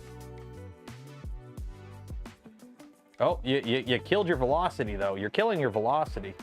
Phil, no, Phil! Oh, geez. Oh, God, everyone. Oh, my God. Some of y'all can't aim. Videos covering leaderboard. Oh, 1 second here. Move that. There we go. Who's in the lead? Planet C. Happy manufacturing. Oh, oh. Who's gonna make it? See, usually we have somebody like fly in at the last minute that like skips the whole last section too. Asking someone in the EU to stay up to 2 a.m. is harsh. That's like Eastern EU or Western EU too. Oh, Planet C. Planet C. Congrats. You have won yourself a spool of filament from Polymaker. You'll get an email from me after the stream ends with information on how to collect your filament. So congrats, Planet C. Woo! Oop. Escape, main menu. Let me find you in chat here. Planet C, there you go, 1 of 1. Like to see it, okay. So congrats, you'll get an email from me after the stream ends with information on how to collect your filament from Polymaker. Woo, golf claps in chat. Okay, so how's this coming along? That's coming along pretty good. It is a little bit of a salmon skinny profile. I've noticed that. How's this coming along? A little messy. We'll see. We'll see how it goes. I'm wondering if the filament needs to dry more. But we'll see. And then this is coming along. I'll post a video of this, or I'll post pictures of this stuff when it's done. But yeah, I think that's about it. Yeah, I think that's about it. Yeah, Saturday night. Enjoy the rest of your weekend out there, folks. Huge shout out to Polymaker for the spool of filament we gave away this stream and every stream. Links for all of them and more in the video description. Some of them are just affiliate links, don't cost you anything extra, go a long way in supporting the channel. Others, like GamerSups, use code Canuck, save 10% off your order, and support the channel. It's a win-win. For those that donate to the channel, gifted memberships to others, or became members of the channel yourself, I thank you. Would not be able to do the things I do, create the content I create without your continued support. You make it all possible. I think that's it. Are we good? I think we're good. I think we're good. Yeah, we're good. I'll post pictures of the prints when they're all done and whatnot. Anyways, enjoy the rest of your weekend. Be safe out there. Wash your hands, and I will see you in the future. Goodbye.